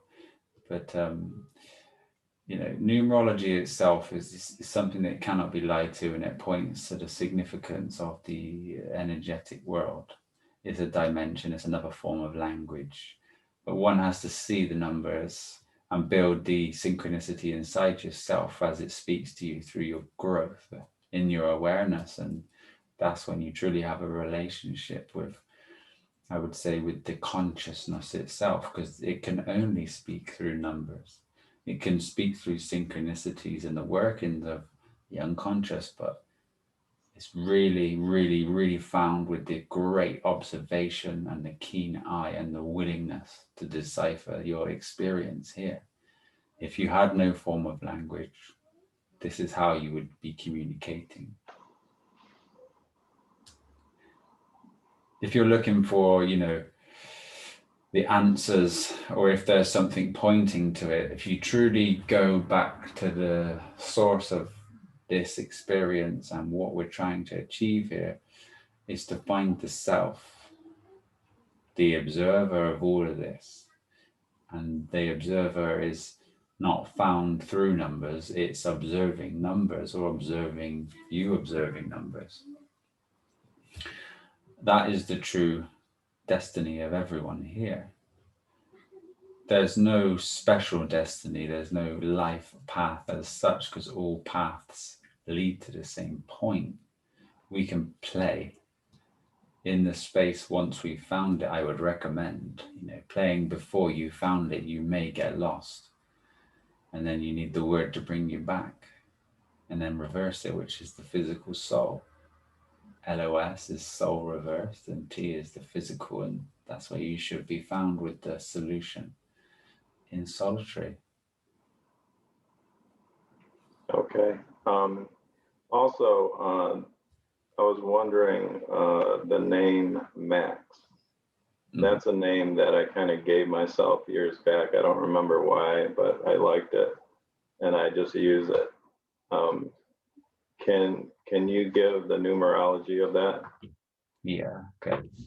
So M would be the 13, A would be the 1, T is 20, and T is 20. Actually, MAX. Oh, I thought you said Matt. I know No, you're called Max, but yeah. So Max, No. so Max itself. So this X is a wonderful symbol. It's the masculine and feminine touching at such a small proximity that they're releasing plasma balanced light. This is why X always marks the spot. And the spot itself is SPOT, the sine wave of light void within a physical.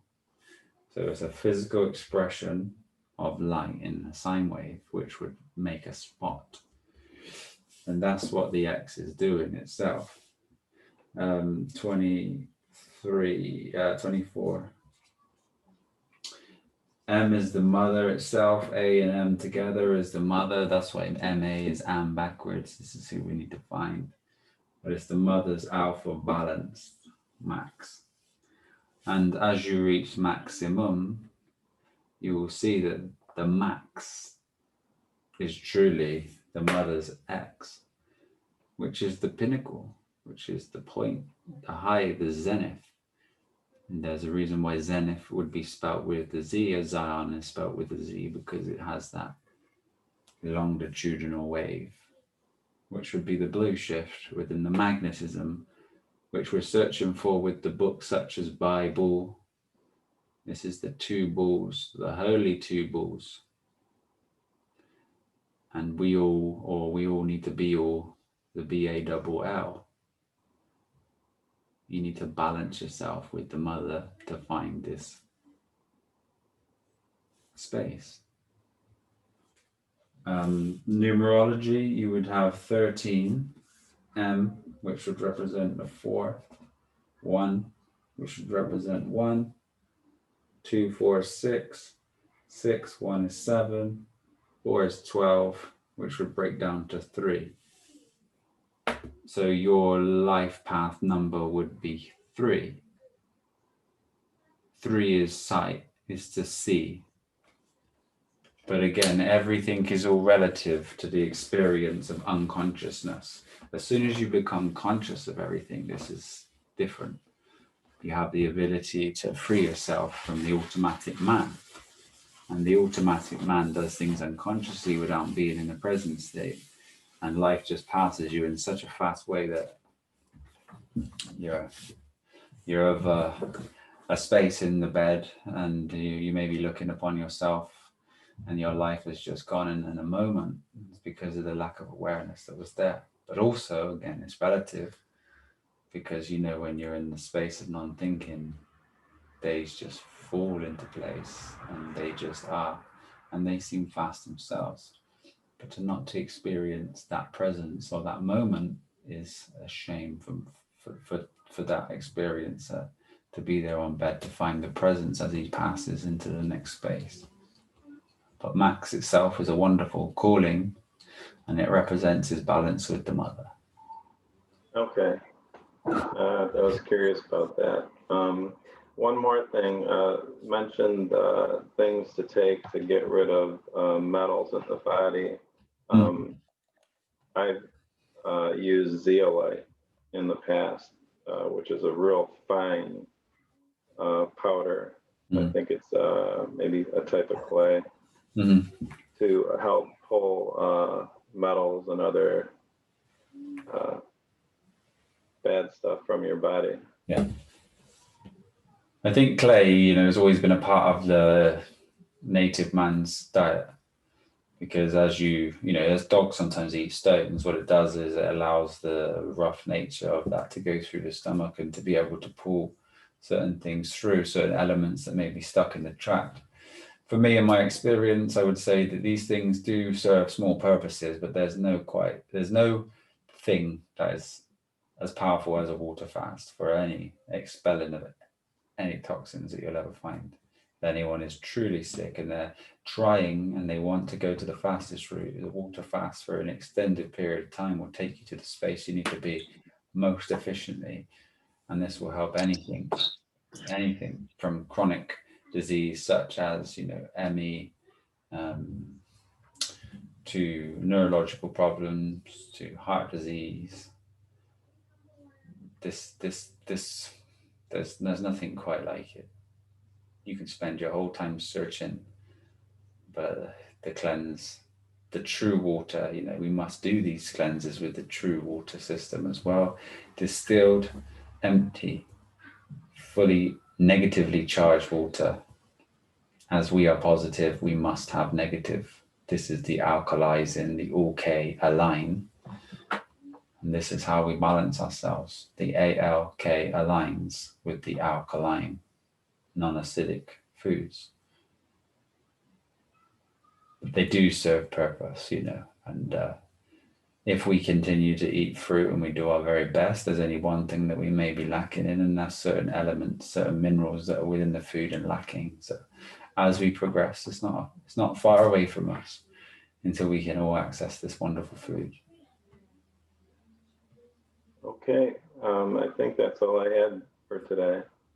All right, brother. Well, it's a pleasure, and I hope your son is doing well as well with his training and eating and finding his way. He's doing well with the training, maybe not so great on the eating.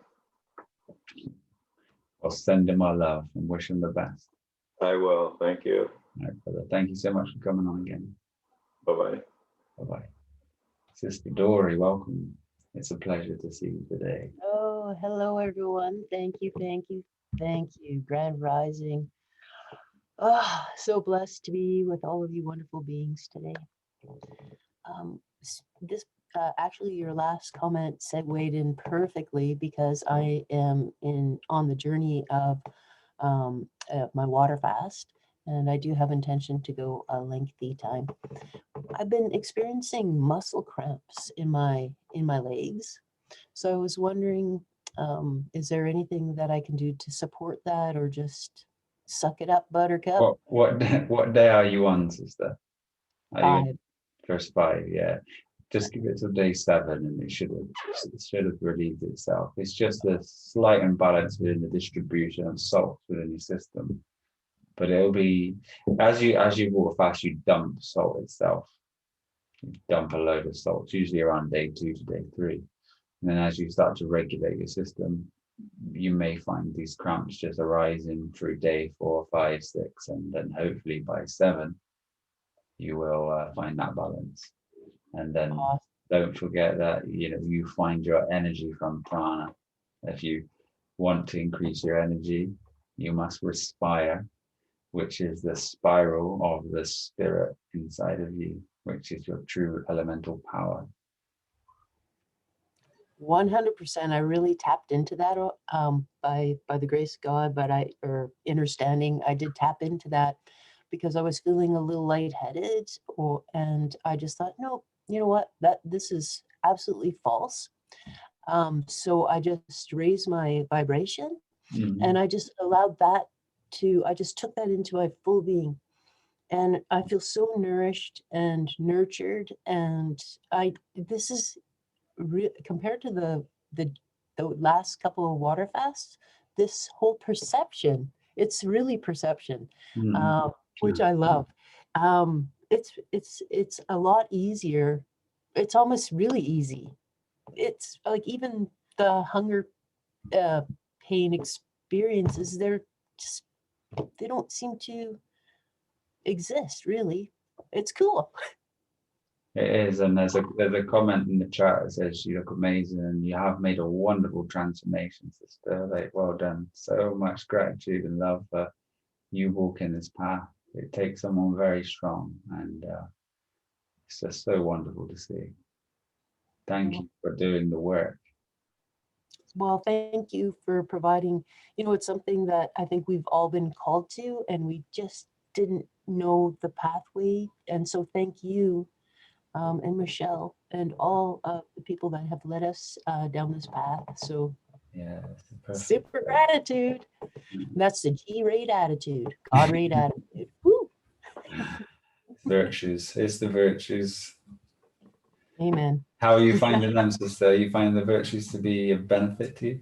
Oh, I love them. It's really, I've been really balancing, coming into real balance, and really becoming more observant of where I'm not in balance with those virtues, or where this ego comes into play. Yeah. And I've been blessed in that I can see them relatively quickly, sometimes not, but for the most part they uncover. And if they don't uncover right away, then I get to see them at a different level. So it's interesting, these different layers where I'm like, I get that. And then all of a sudden you're like, hey, wait a minute, there's actually another level to that. So it's really cool, and I love them. Thank you. This path has been absolutely fantastic, and I just love being here with everyone, and thank you so much. I'd love to, in the next, maybe, I don't know, within the next month or something, maybe try to destroy some egos, but I don't want no one to not like me. Oh, let's destroy them. We love you. Yeah, let's do that. Let's do it. Yeah. We're ready. I think, we've walked a certain level, and if we try to find this space, and then we have people express where they at, and then we can present the mind to finding it, and that would be good. So we'll book in a date for that, and then we'll do it on the next couple of shows. That'd be good. See if you're ready to come forward, and if you are, then email me, and then we'll see how many people we can get on a show who are ready, and then we'll dedicate a show to breaking the ego, showing, revealing, and sitting in the space where there is no ego. If we have a death, that would be wonderful. Yes. Yes, it will. Yes, it will. If you separated that particular part and played that would seem like a very culty thing to say, if we have a death here, but we are looking for death within the ego, and if we can find that death, you're never going to experience death again at any point. It's a hard thing to experience, but as a family, to go through this, to know what's at the end, to walk around life with no judgment, to feel like you're actually separate from it, separate from the world, but in a full expansive marriage with experience. You may never find yourself again. You may never find the person, the identity. You will be lost, and you will just be. Oh, bring it on. Bring it on, brother. Yeah, I think so many here would love that. Yes, I agree. I'm with it. That's wonderful. That's brilliant. Yeah, me too. I've just sent you an email, Josh. Happy to volunteer. Lovely. Awesome. Well, thank you so much. I super appreciate the time and your knowledge and experience, and I love you all. We love you very much, sister. You take care. Have a wonderful day. And thank you for doing the work. It's just so wonderful to see. Rewards. Brother Austin, welcome. It's a pleasure to have you. Pleasure to be here. Good to hear from everybody today. Yeah, I had a couple of things have come up since listening. I missed the first hour maybe, but I got in around the language and that was awesome. I was going to ask about zeolite, and it was funny. I was just thinking about asking that, and then Max asked it right as I was thinking about it. Wow. One thing I wanted to ask was regarding hydrogen water and those machines that produce hydrogen in your water, and they market that stuff as like eating 1,000 bananas worth of hydrogen in a glass of water. Yeah. And yeah, I don't know. I'm skeptical about that claim, and I just would like to understand more about this hydrogen molecule and hydrogen water. So they're saying, is it hydrogen water produced by electrolysis? So they put in electric currents into water. Are they separating anything, or are they compressing hydrogen inside the water to say that it puts hydrogen into the body? Or is it a charged water? Because there's two types of water. I would say the most important water would be charged by plasma. Plasma is a discharge in the earth, would be lightning strikes and things as such. But the purification from plasma is pure balance in itself. It gives it that charge. A plasma charge is what we try to do with our water here as we drink it. So the hydrogen itself, you could have a system that creates a hydrogen fuel cell that puts an electric current into water to bring the hydrogen out. Collect the hydrogen as a fuel. You can just run an electric current into water, which charges the water plasma, which kills all pathogens and parasites, and aligns the water to a perfect central balance of energy. Now that water there is plasma, liquid plasma, and if that is drunk, that's the most powerful water you could ever have. Okay, so I believe the ones that I'm talking about would be the ones using electrolysis, where it just bubbles up in your water and you seal it tight. And you can also use this to like breathe in hydrogen too. You can put a hose on it. Yeah. So is that a good thing to consume this hydrogen from that kind of machine? Well, water itself is hydrogen, and the hydro is water, but water hydrates. Gen is generation. This is genes, this is generation, this is cycling off. So the hydrogen is to actually hydrate the cycle of water. So hydrogen itself, if it has a higher capacity of hydrogen, it has to be absorbable. So out of its natural state, I would say that the body necessarily would find problematic balance with having something created and concentrated. But in the water that has been charged with a positive and a negative, then that would have a balanced state of purity. That water there would be fit for consumption. So to charge water with electricity and drink it, I would say would be great.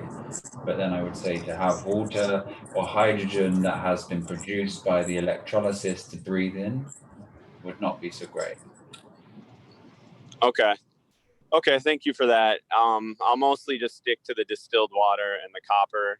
That seems to be very good. I also wanted to ask, so like zeolite, I think why that's effective is the structure of the molecules in the zeolite. Same with carbon-60. It's essentially that buckyball, soccer ball type of molecule. And I was wondering if you could speak into like how structure just structure alone can, like the pyramid, just the shape of the pyramid, like geometry. Yeah, the geometry itself. So it's like heat can create mechanical movement, and mechanical movement can create heat. So I think heat's perfect there, brother. Like, you see, everything in this universe, everything in creation is pressure mediation. Everything flows, everything moves, everything is down to this mediation of pressure. The seawater and the wind we'll just focus on for 1 second. Now, within the water itself, there's different levels of heat, and heat is constantly rising. So the thing that creates ripples and waves within the water would be the distribution of heat, and it naturally folds within itself. Now the wind is wind, which is found from levels of pressure from the sun and levels of call from nature as such, and they react with each other. And as they do, they intertwine. So what's actually happening surrounding us with the elements is all just a formation of pressure mediating itself via heat distortion.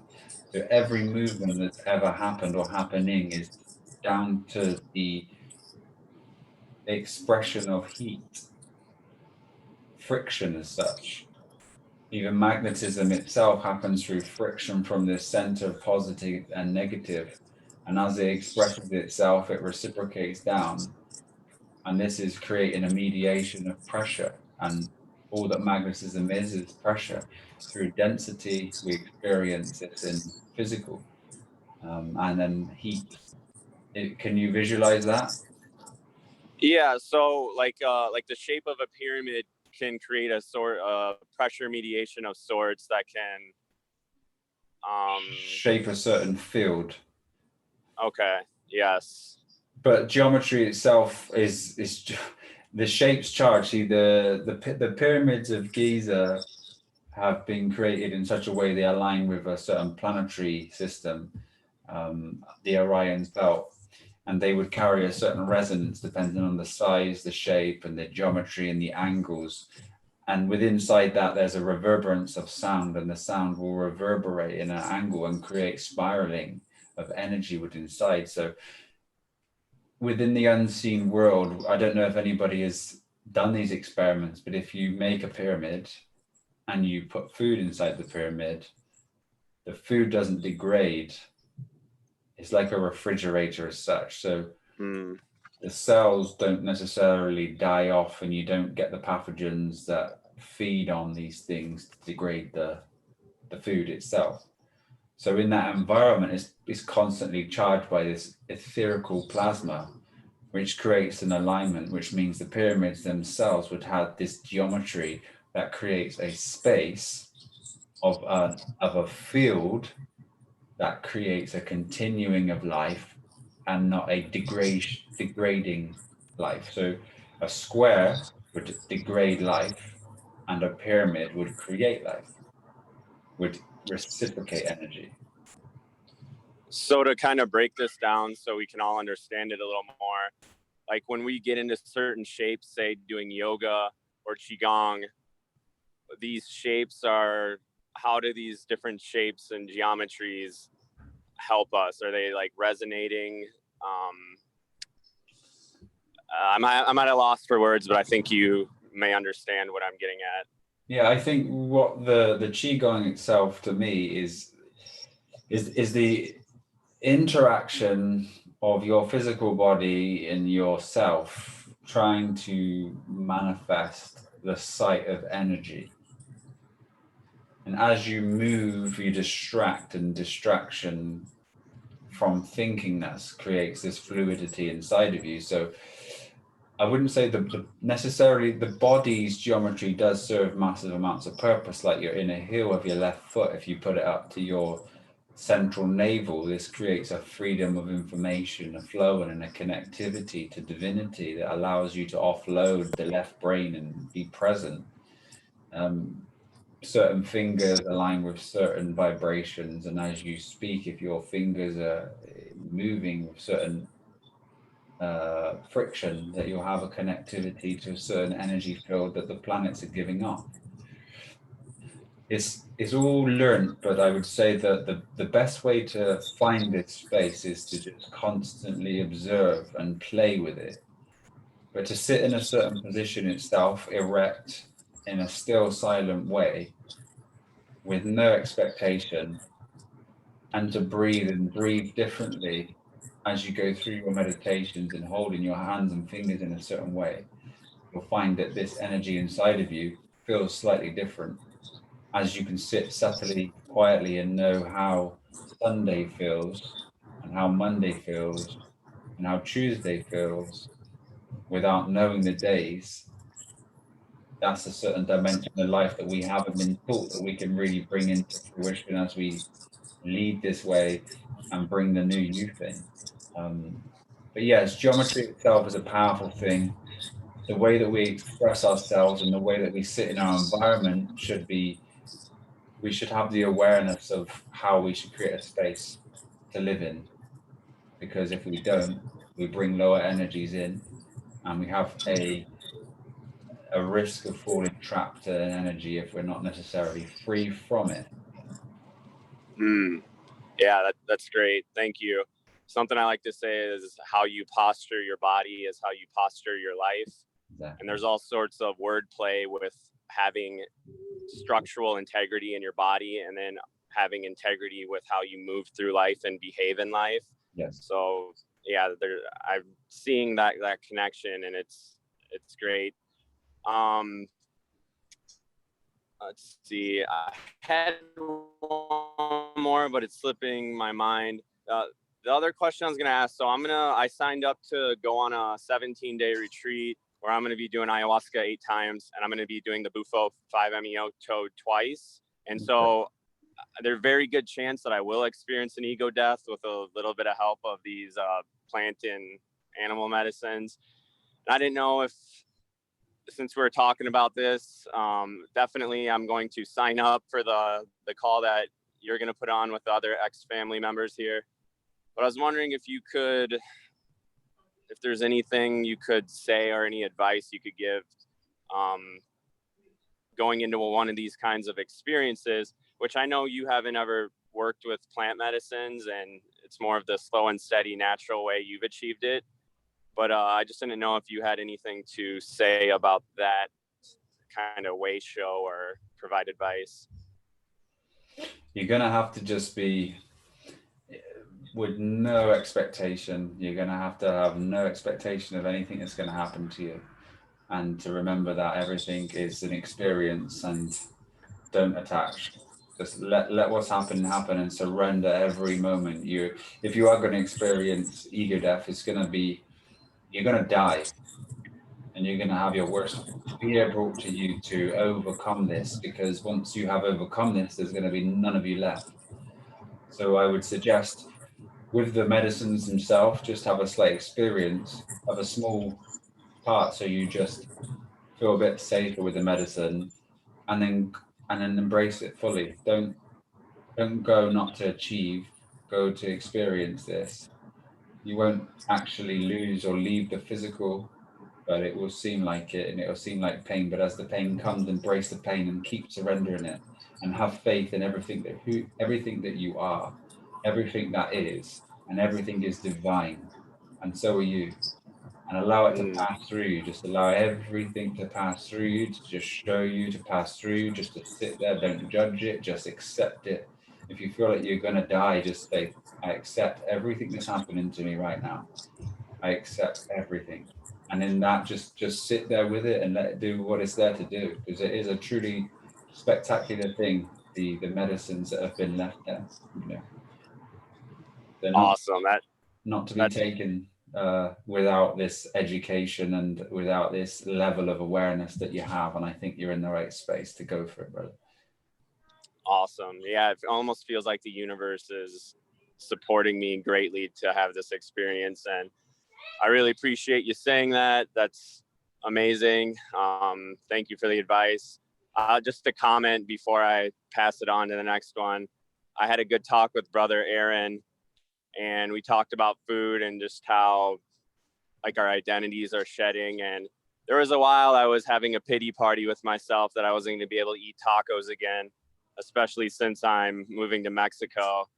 And I've just realized that's been a big part of my identity. And once I just let myself have my pity party and like kind of be upset, it just went away. And now I can see myself just sticking with the fruit and the high vibration diet. And yeah, I thought that was funny. So I wanted to share that. And I want to say thank you, Josh. Thank you, everybody. Love you guys all. I look forward to listening to the rest of this. Thank you, brother, and keep walking the path. I know exactly where you're at, and I can see you, you're heard, and everything that's happening to you is gracious. So keep walking it, brother. We're very, very happy with where you are. So love and light. Thank you. Awesome, Right back, brother right Austin. back at you. Thank you, guys. Have a good Awesome, day. brother Austin. Very good. Thank you, Aaron. Sister Sandy, welcome. It's always a pleasure to see you.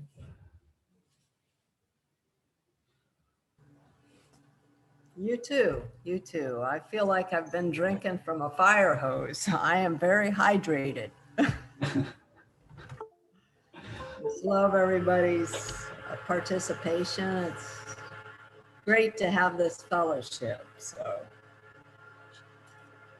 I have a question on how, when we're in a group of people or a social setting, do you have techniques to conserve your energy, or isn't that an issue? That's just a perception that Energy can only be taken from you if you allow the energy to be taken. I think it's as we identify with a situation, we believe or perceive that this situation needs adjustment. And in that moment, the situation that we think may need adjustment, if we just remember that we just need to surrender to the situation, energy exchange shouldn't be a problem. Everything that should come from you in that energy exchange would always be of the highest, and the right thing would be said at any given time. So it would always balance itself with the negativity from a perception of a positively charged alpha wave, indoctrinated being. And acceptance, that's the thing. For you to accept someone else's belief, and this is fine. You know, if someone believes that the world's spinning around and the water stays on, but yet there's no experimental practice of this anywhere else in life, it's fine. And I truly respect the fact you are, because when you accept life as it is and you see past the veil of what is, that is an extension of yourself, lost in awareness. That being that is talking to you is you, but it is you as a lost space. That's all that's happening. It's just a part of your growth. Now you're observing that aspect of consciousness, and you can now see that they are just children. Just children, and they're just lost. And you must have that acceptance, which is one of the highest vibrations and virtues. I want to share my daughter here. Hello, sister. Hello. Came home. She lives an hour and a half away, but she was home for the weekend. Oh, beautiful. Had her two brothers come over yesterday. I think I told you that I'm getting ready to relocate and turn this property over to my youngest son. Mm-hmm. So we just had a family talk about it yesterday, and it went really well. Good. And I told him, well, I went and got a red hanky. You know, I said, just in case some tears show up, you know, because when we release attachments, there is a little grief that we go through, and yeah. But I'm happy to pass it on to somebody that will appreciate it and enjoy it, because it's been a sacred space. So it's all good. But last night after that meeting, it's like I couldn't really relax and go to sleep. Mm-hmm. So I didn't know if it was just the emotion of the day or it's the identification with the matter. You're identifying you with the house. You're not the physical. You have watched yourself become identified with the house. And remember that you are the watcher. You cannot find the watcher, but you have seen yourself. Now, if you try to find yourself in that moment, you've become lost in the search of yourself as you are the self. So remember to watch from the space, and remember that everything that's happening right now for you is perfect. You watch it and you allow it, and you be hugged by divinity, and let go. Because in this letting go, you will grow again, and this is exactly what you need for your expansive growth. Because anything that is attached to you itself is not truly you. It's something that holds you to the belief and the material world. Elevate past it. It's fine. Acceptance here, I think, is key. Acceptance. When you feel something come up, remember, I have to accept this. Let it go. Be free from it. Keep going. I got up at 3 o'clock and I just went up to my upper room and did yoga, and I ended up falling asleep. It really brought me back to center and balance. So Good.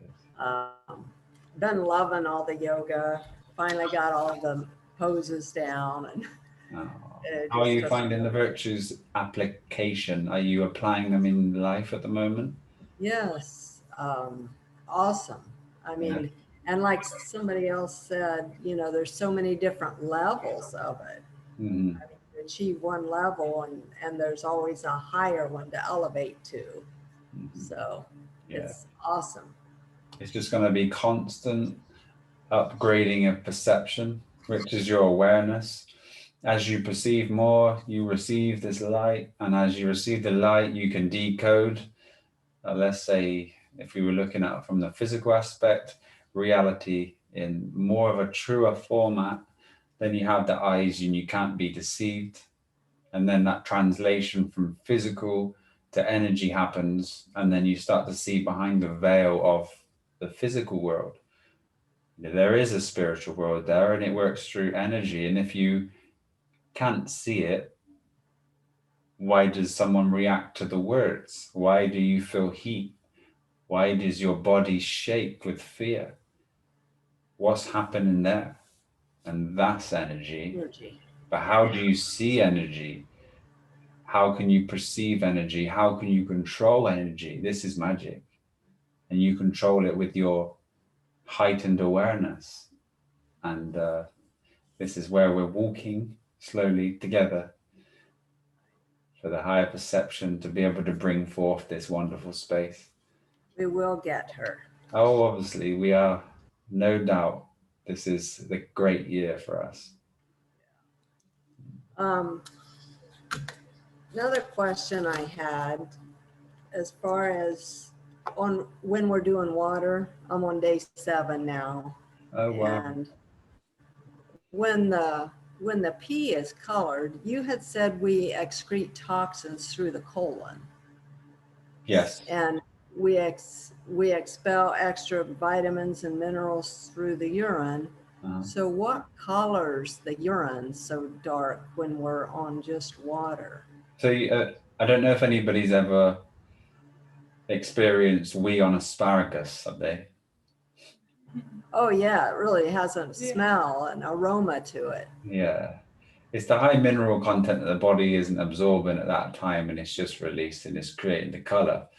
So, you know, the foods that you put into your body, they always tend to be the same color. So there's a certain chemistry that goes on with inside your system that decorates the golden color, which would be the elements themselves in one. It's been real golden. In one color. Golden is the AU Ra, the golden sun. This is all of the colors, the whole spectrum of the whole field just presented to you. Orange juice is liquid gold. Yes, it is. And as you start to just clean the system out, there's elements within your system that are going to cycle and keep continuing to clean themselves. And as they do, you know, just because something is natural, an abundance of something natural, it can be detrimental. But that's why we want to eat the whole foods, because the whole foods are designed and not compressed and processed. As your body has excess minerals and loads certain, you know, the minerals are expressed as arthritis as such. As you start to get rid of these minerals, you'll find the expressions through urine in cycles, and that's just what's happening to the body right now. So since we run on glucose, does water, I mean, the body alchemist that it is, it creates the glucose from the water? If you go into a state of ketosis, which is different, and then your body works off respiration. What did you say, ketosis? Ketosis. Oh, ketosis, yeah. Yeah, you would go into a state of ketosis and your body would work off of respiration and energy stores. You would deplete your glycogen stores, and then you may find some weight loss, but due to muscle atrophy. So the shrinking of your muscles because they get filled with glycogen. And that's how the body would work. So it would convert after 3 to 4 days, maybe 5, to this ketosis. And then as you're in ketosis, you're taking away all the toxins and using your fat stores as energy. But what's happening is toxins are being excreted through the body. The water itself. From the energy they're getting from the fat. Yeah, because the fat is using really, that energy to expel the toxins. Yeah, and the fat. I've been tightening up my belt every, 4 notches now. So. And you see, the fat is stored, within muscle tissue, within the deep cellular parts of our body, and it just starts to work its way out. The body's very clever, but fat stores do not grow; they just expand with toxins and things like this. So, what you're doing right now is, I look forward to just keep seeing you if you're continuing to cycle water fasting, because it's going to bring longevity and life to you. And this is how we truly live long, truly live young, truly heal our body, take away all the excess things that we don't need living in that constant acidity. And in that acidity, things form, and forms that we don't want within ourselves only survive in that acid environment. You're having pure alkalizing water right now, and you're cleaning and cleansing the body, which should be done in cycles. As we do these things, we become in such a pure state and connected to our body, mind, and spirit, that there's another perception on another angle that we've just acquired, and mastery can be brought to that, as well as everything, every interaction, energetic, animals, plants, humans, rock, stones, earth. It's all for the taking. Count me in for the ego death call. I look forward to it. Much love to all the family. Very much. Awesome. Thank you so much. It's wonderful to see you both there. Thank you for joining us, sister. Thank you. Sandy, you look beautiful, by the way. You absolutely are glowing. Thank you, Aaron. You do too. I can't see you, but I know you do. Because you are him. Beautiful. Well, thank you very much for coming, sister, and being here with us. It's always a pleasure. And thank you for your love and support. We've got Lucia just popped her hand up. Welcome, Lucia. It's a pleasure to see you, meet you. Oh, hi. Good day, sister. Had you on headphones the whole time.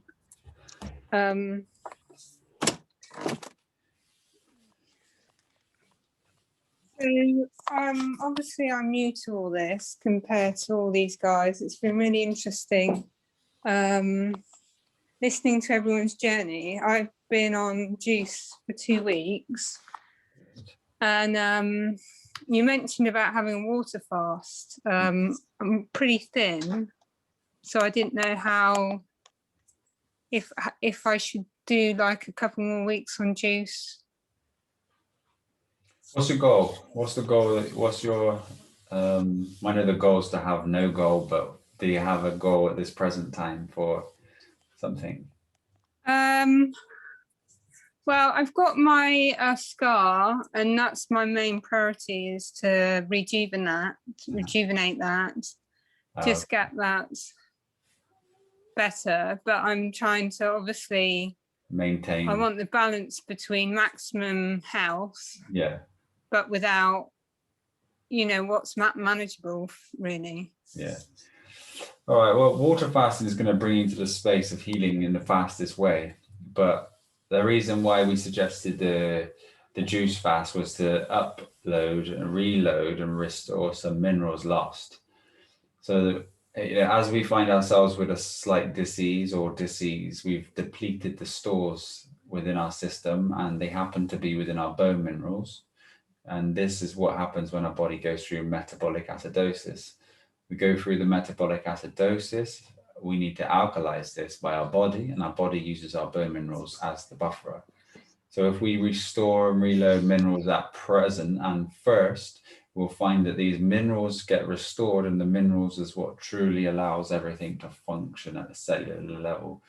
The muscles and the fuel for our body is the glycogen itself, but we can get this energy from other sources as we transition. So I would say continue to do the juices maybe for another 7 to 14 days if you can, depending on what you're projecting for the future. But to do a water fast itself is going to bring a state of purity that is not experienced by juicing as such. Juicing is able to heal most things. You'll find that the body realigns, you rest the digestive system, all the minerals get restored, there's no more acidity, things don't survive. But if you need... how much juice should I be having? Because I know it's all a balance, and like you said, that I've got to recover before I can gain weight, but I don't feel hungry. So would that just be enough? Yeah, well, at the start, I just like to say as people transition or they're coming off a diet, to make sure the volume's high, because it stops the craving, it stops you having the hunger pangs as such. But if you're past that, just drink as and when you need, and try to have something small every 2.5 to 3 hours, even if it's just a 250 ml cup. Yeah. While you're here and present in the daytime. I'm probably having about 4 or 5 liters a day of orange juice. Yeah, that's definitely suffice. That's good. Yeah.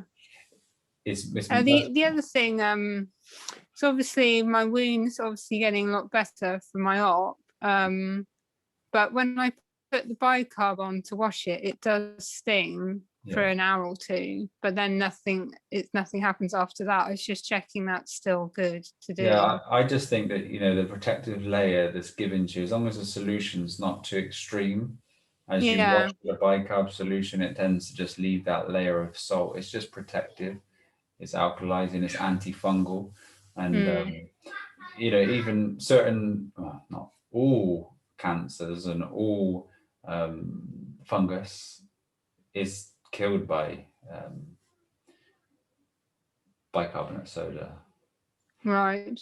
Yeah, I did read up about people can get it IV injected, but that's not something I don't feel I need to do at the moment. No, I mean, there was a guy in the 60s, Professor Hoxley, called the Hoxley method. If no one has seen his work, he was injecting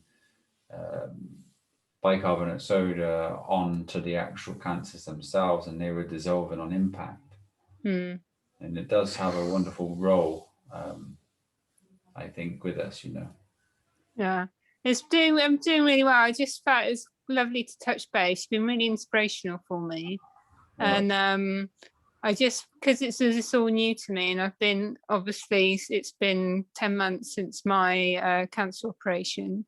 So I was just getting my head around the change in total lifestyle. I'm not struggling with it, but it's just, we have 2 young children, and we're trying to make them eat healthy, but I'm in 2 worlds where I don't get tempted by them, but it's good to know that I'm still just to maintain the juice for as long as I can then, really. Yeah, do that. And then when you feel yourself mentally ready for a water fast, just know the first 3 days are kind of difficult. But as you move into 4th, 5th, 6th, 7th, and up to like 40 days, you'll find 40 days. no, Oh my God. this is where you can go without any issue. You know, you can Yeah.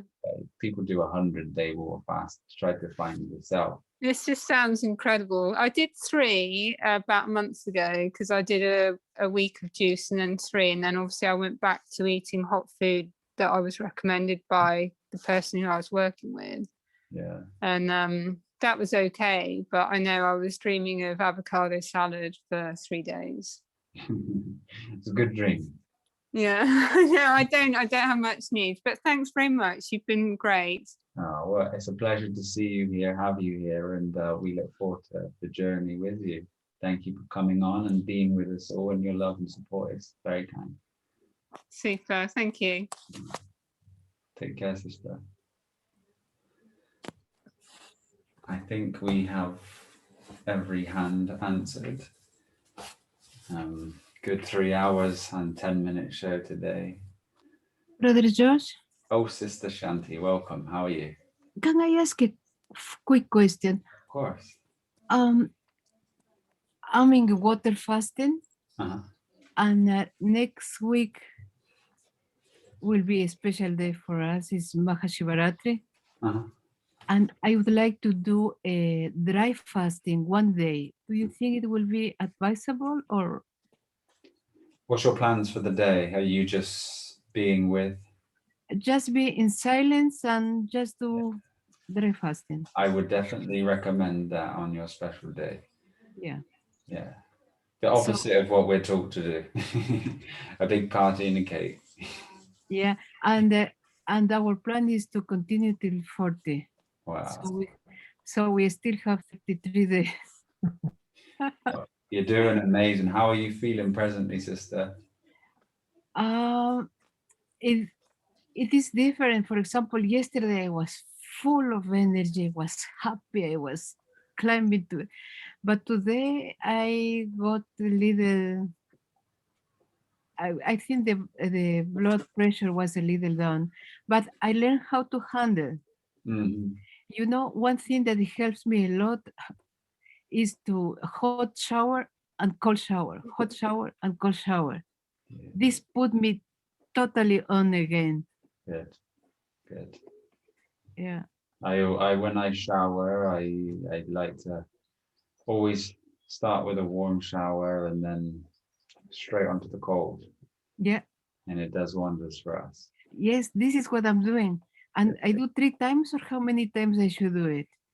I think if you're looking for a cleanse as well within the system, it's good to not to pulse it by the tap, but to just go from hot to cold, hot to cold. But do you give yourself lymphatic massages at all to help the drainage of the lymph system? I do bouncing for that. Okay. So if you're in the shower and you just give yourself a slight tapping to the neck, and to the chest, under your arms and things as such, you'll find that that'll help flow things through the lymphatic system. Okay. That's a fantastic. How many times? But how many times should I do the change of the water? About, I would say 3 is a magic number. Yes, I do 3 times. Yeah, but it's really magic. It's beautiful. But now I will incorporate the tapping. But thank you so much. We are just doing great.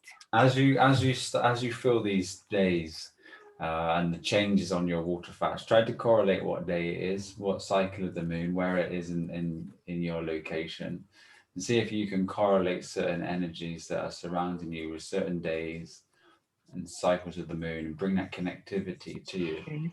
And as you do identify with something within the physical body, remember to just shut your eyes and see yourself as the observer. Mm-hmm. Keep seeing yourself as the observer, especially on your dry fast. Try very, very, very hard to see yourself looking for yourself. And in that looking, remember that you are not that thing looking. Yes. You are watching that thing look. And yes, you know, actually this is what I do because I have very little sleep. I don't need so much sleep. Hello? Hello? Yeah. Yeah, and I wake up at 3:30, 4 o'clock. Yes. And this is what I do, you know. I just observe, feel, and I love it because it's so much silence. Yeah. See, we naturally wake up at 3:30. Yeah, I do. Most of the time I wake up 3:30, 4 maximum. And then I love the silence. To listen the silence is one of my most favorite thing to do it. And that is the wonderful hour, you know, of our day. To rise naturally is to, at that time, there is a universal energy that is released at that time every single night, and naturally we wake up, whether we're conscious or unconscious of it. It's a great time, the witching hour.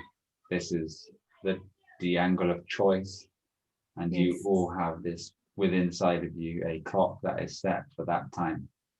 Brahma Muhurta.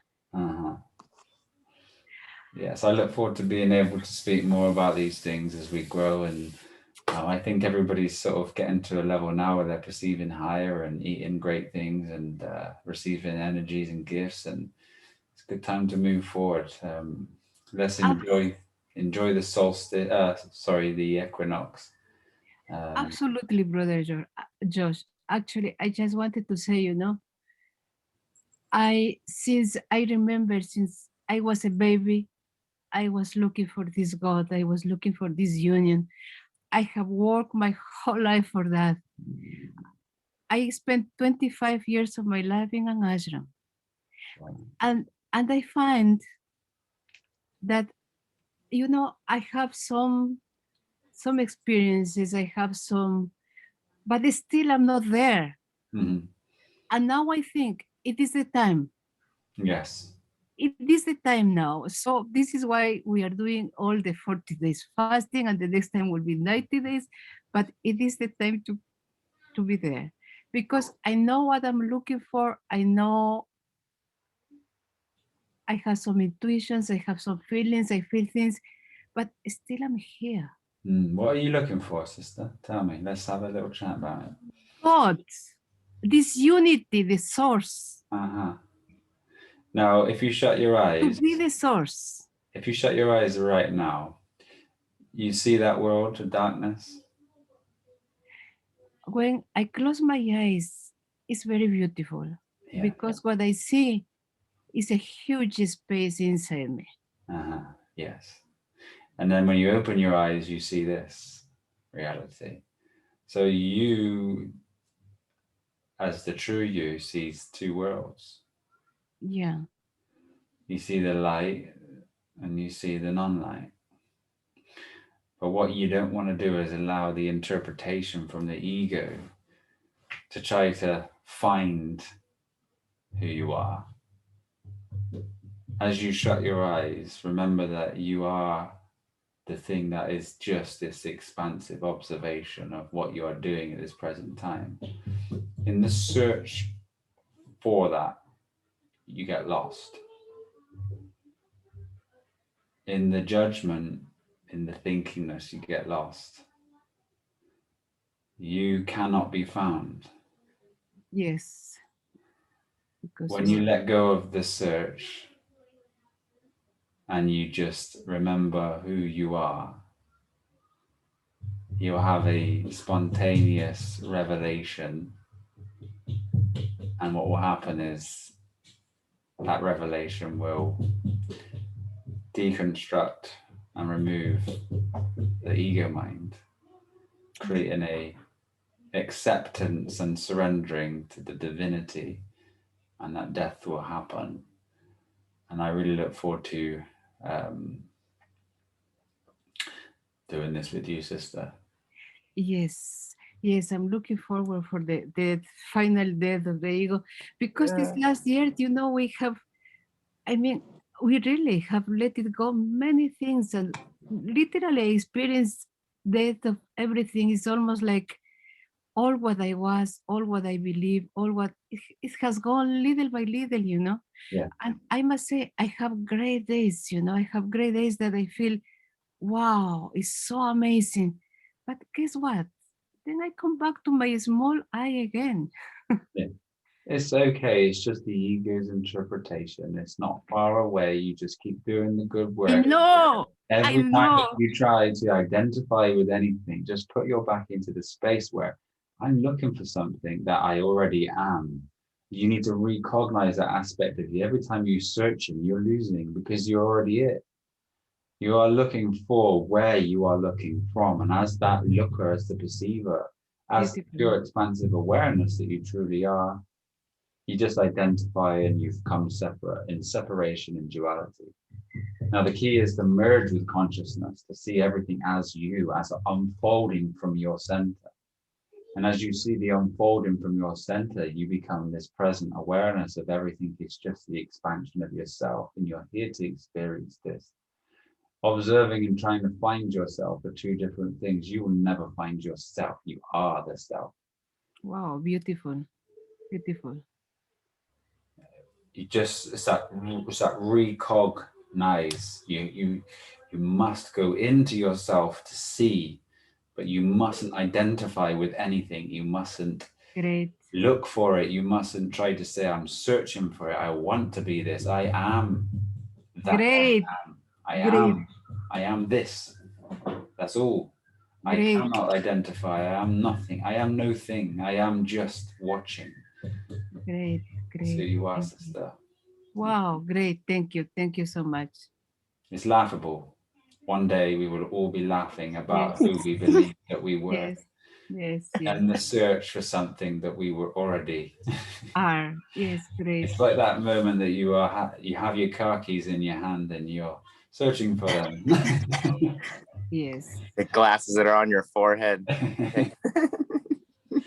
Yeah, just needs a look in the mirror, and we are in the mirror world right now. Playing in a spectrum of light. Thank you so much. Have a Thank you wonderful so day, much. sister. Thank you.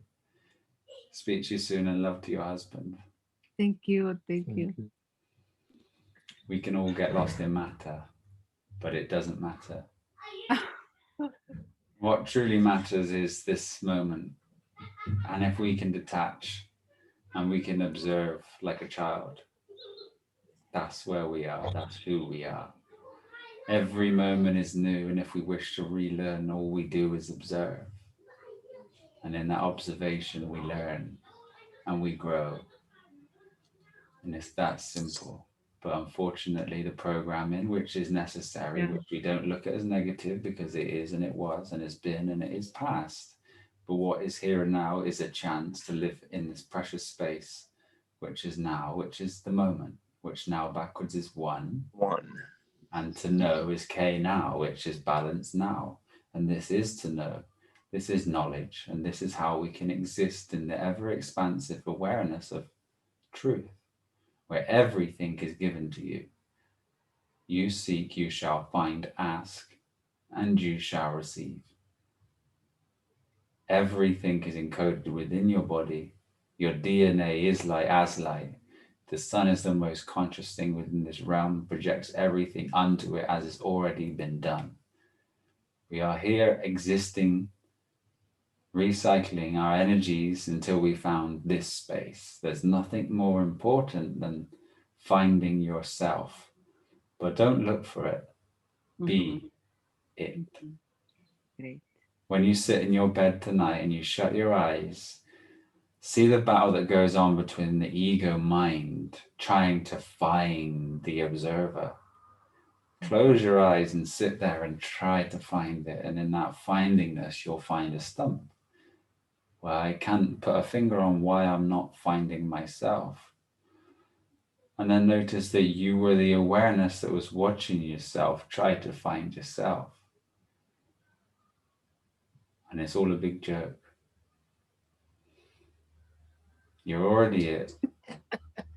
You're already it. And as you bring that space in, that things may happen to you, but you have to find it. But don't look for it. Remember, as you try to find, stop yourself, don't look. Yes. Yes. Yes. Yes. You are a human being. Stop doing. More time to be. the closer we move away from the world, we have more chances to find the space. But don't forget, don't look for it, be it, embody it, be the empowerment. All we need to do is find the no thing. That is everything.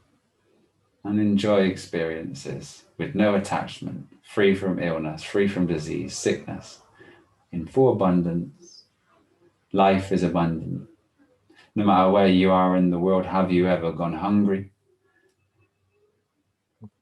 No. There's always... during the fasting. Yes, the fasting will make you hungry, but have you ever been unnourished? You have the Creator walking with you at every moment because you are the Creator. Remember who you are. Yes. It's all about remembrance. Yes. From the membrane that is you as yourself. Have an amazing Sunday. Enjoy the moments that you have. Don't get lost in translation. Be the transformation. Don't be time. Watch time. And everything will be given to you. All the tools you need, all the food you need, all the opportunities you need. If you have the subtlety to watch them, use the virtues as your magic, create, work with energy, don't work against it. It will only have a negative effect. I look forward to seeing you all again. Thank you for your love, support, time, questions, space. You're all wonderful. We are not far from the 2021 manifesting itself to a holy space. We are going to be exiting España and moving over to India within the next few months, maybe 1.5 months to 2 maximum. I'm in contact with land agencies and areas and trying to bring forth organic fruit markets to the local area so there's food available to keep oneself healthy and clean, and just setting things up slowly in the background, trust, things like this. So everybody be patient. Wherever you choose to exist, wherever you choose to find your community, wherever you choose to be, there's going to be somewhere for all of us with other conscious beings that are on the same journey. So life itself is going to be a wonderful year, and this is the last year of the movement. There's going to be no more ifs, ands, or buts. It's just forward, action, into perfection, or as close as we can get. Have a wonderful day, everybody. Thank you for your love and support. Take care. Thanks, Love you. Thank Love you. you. Love you guys. Thank you. Love you. Take care.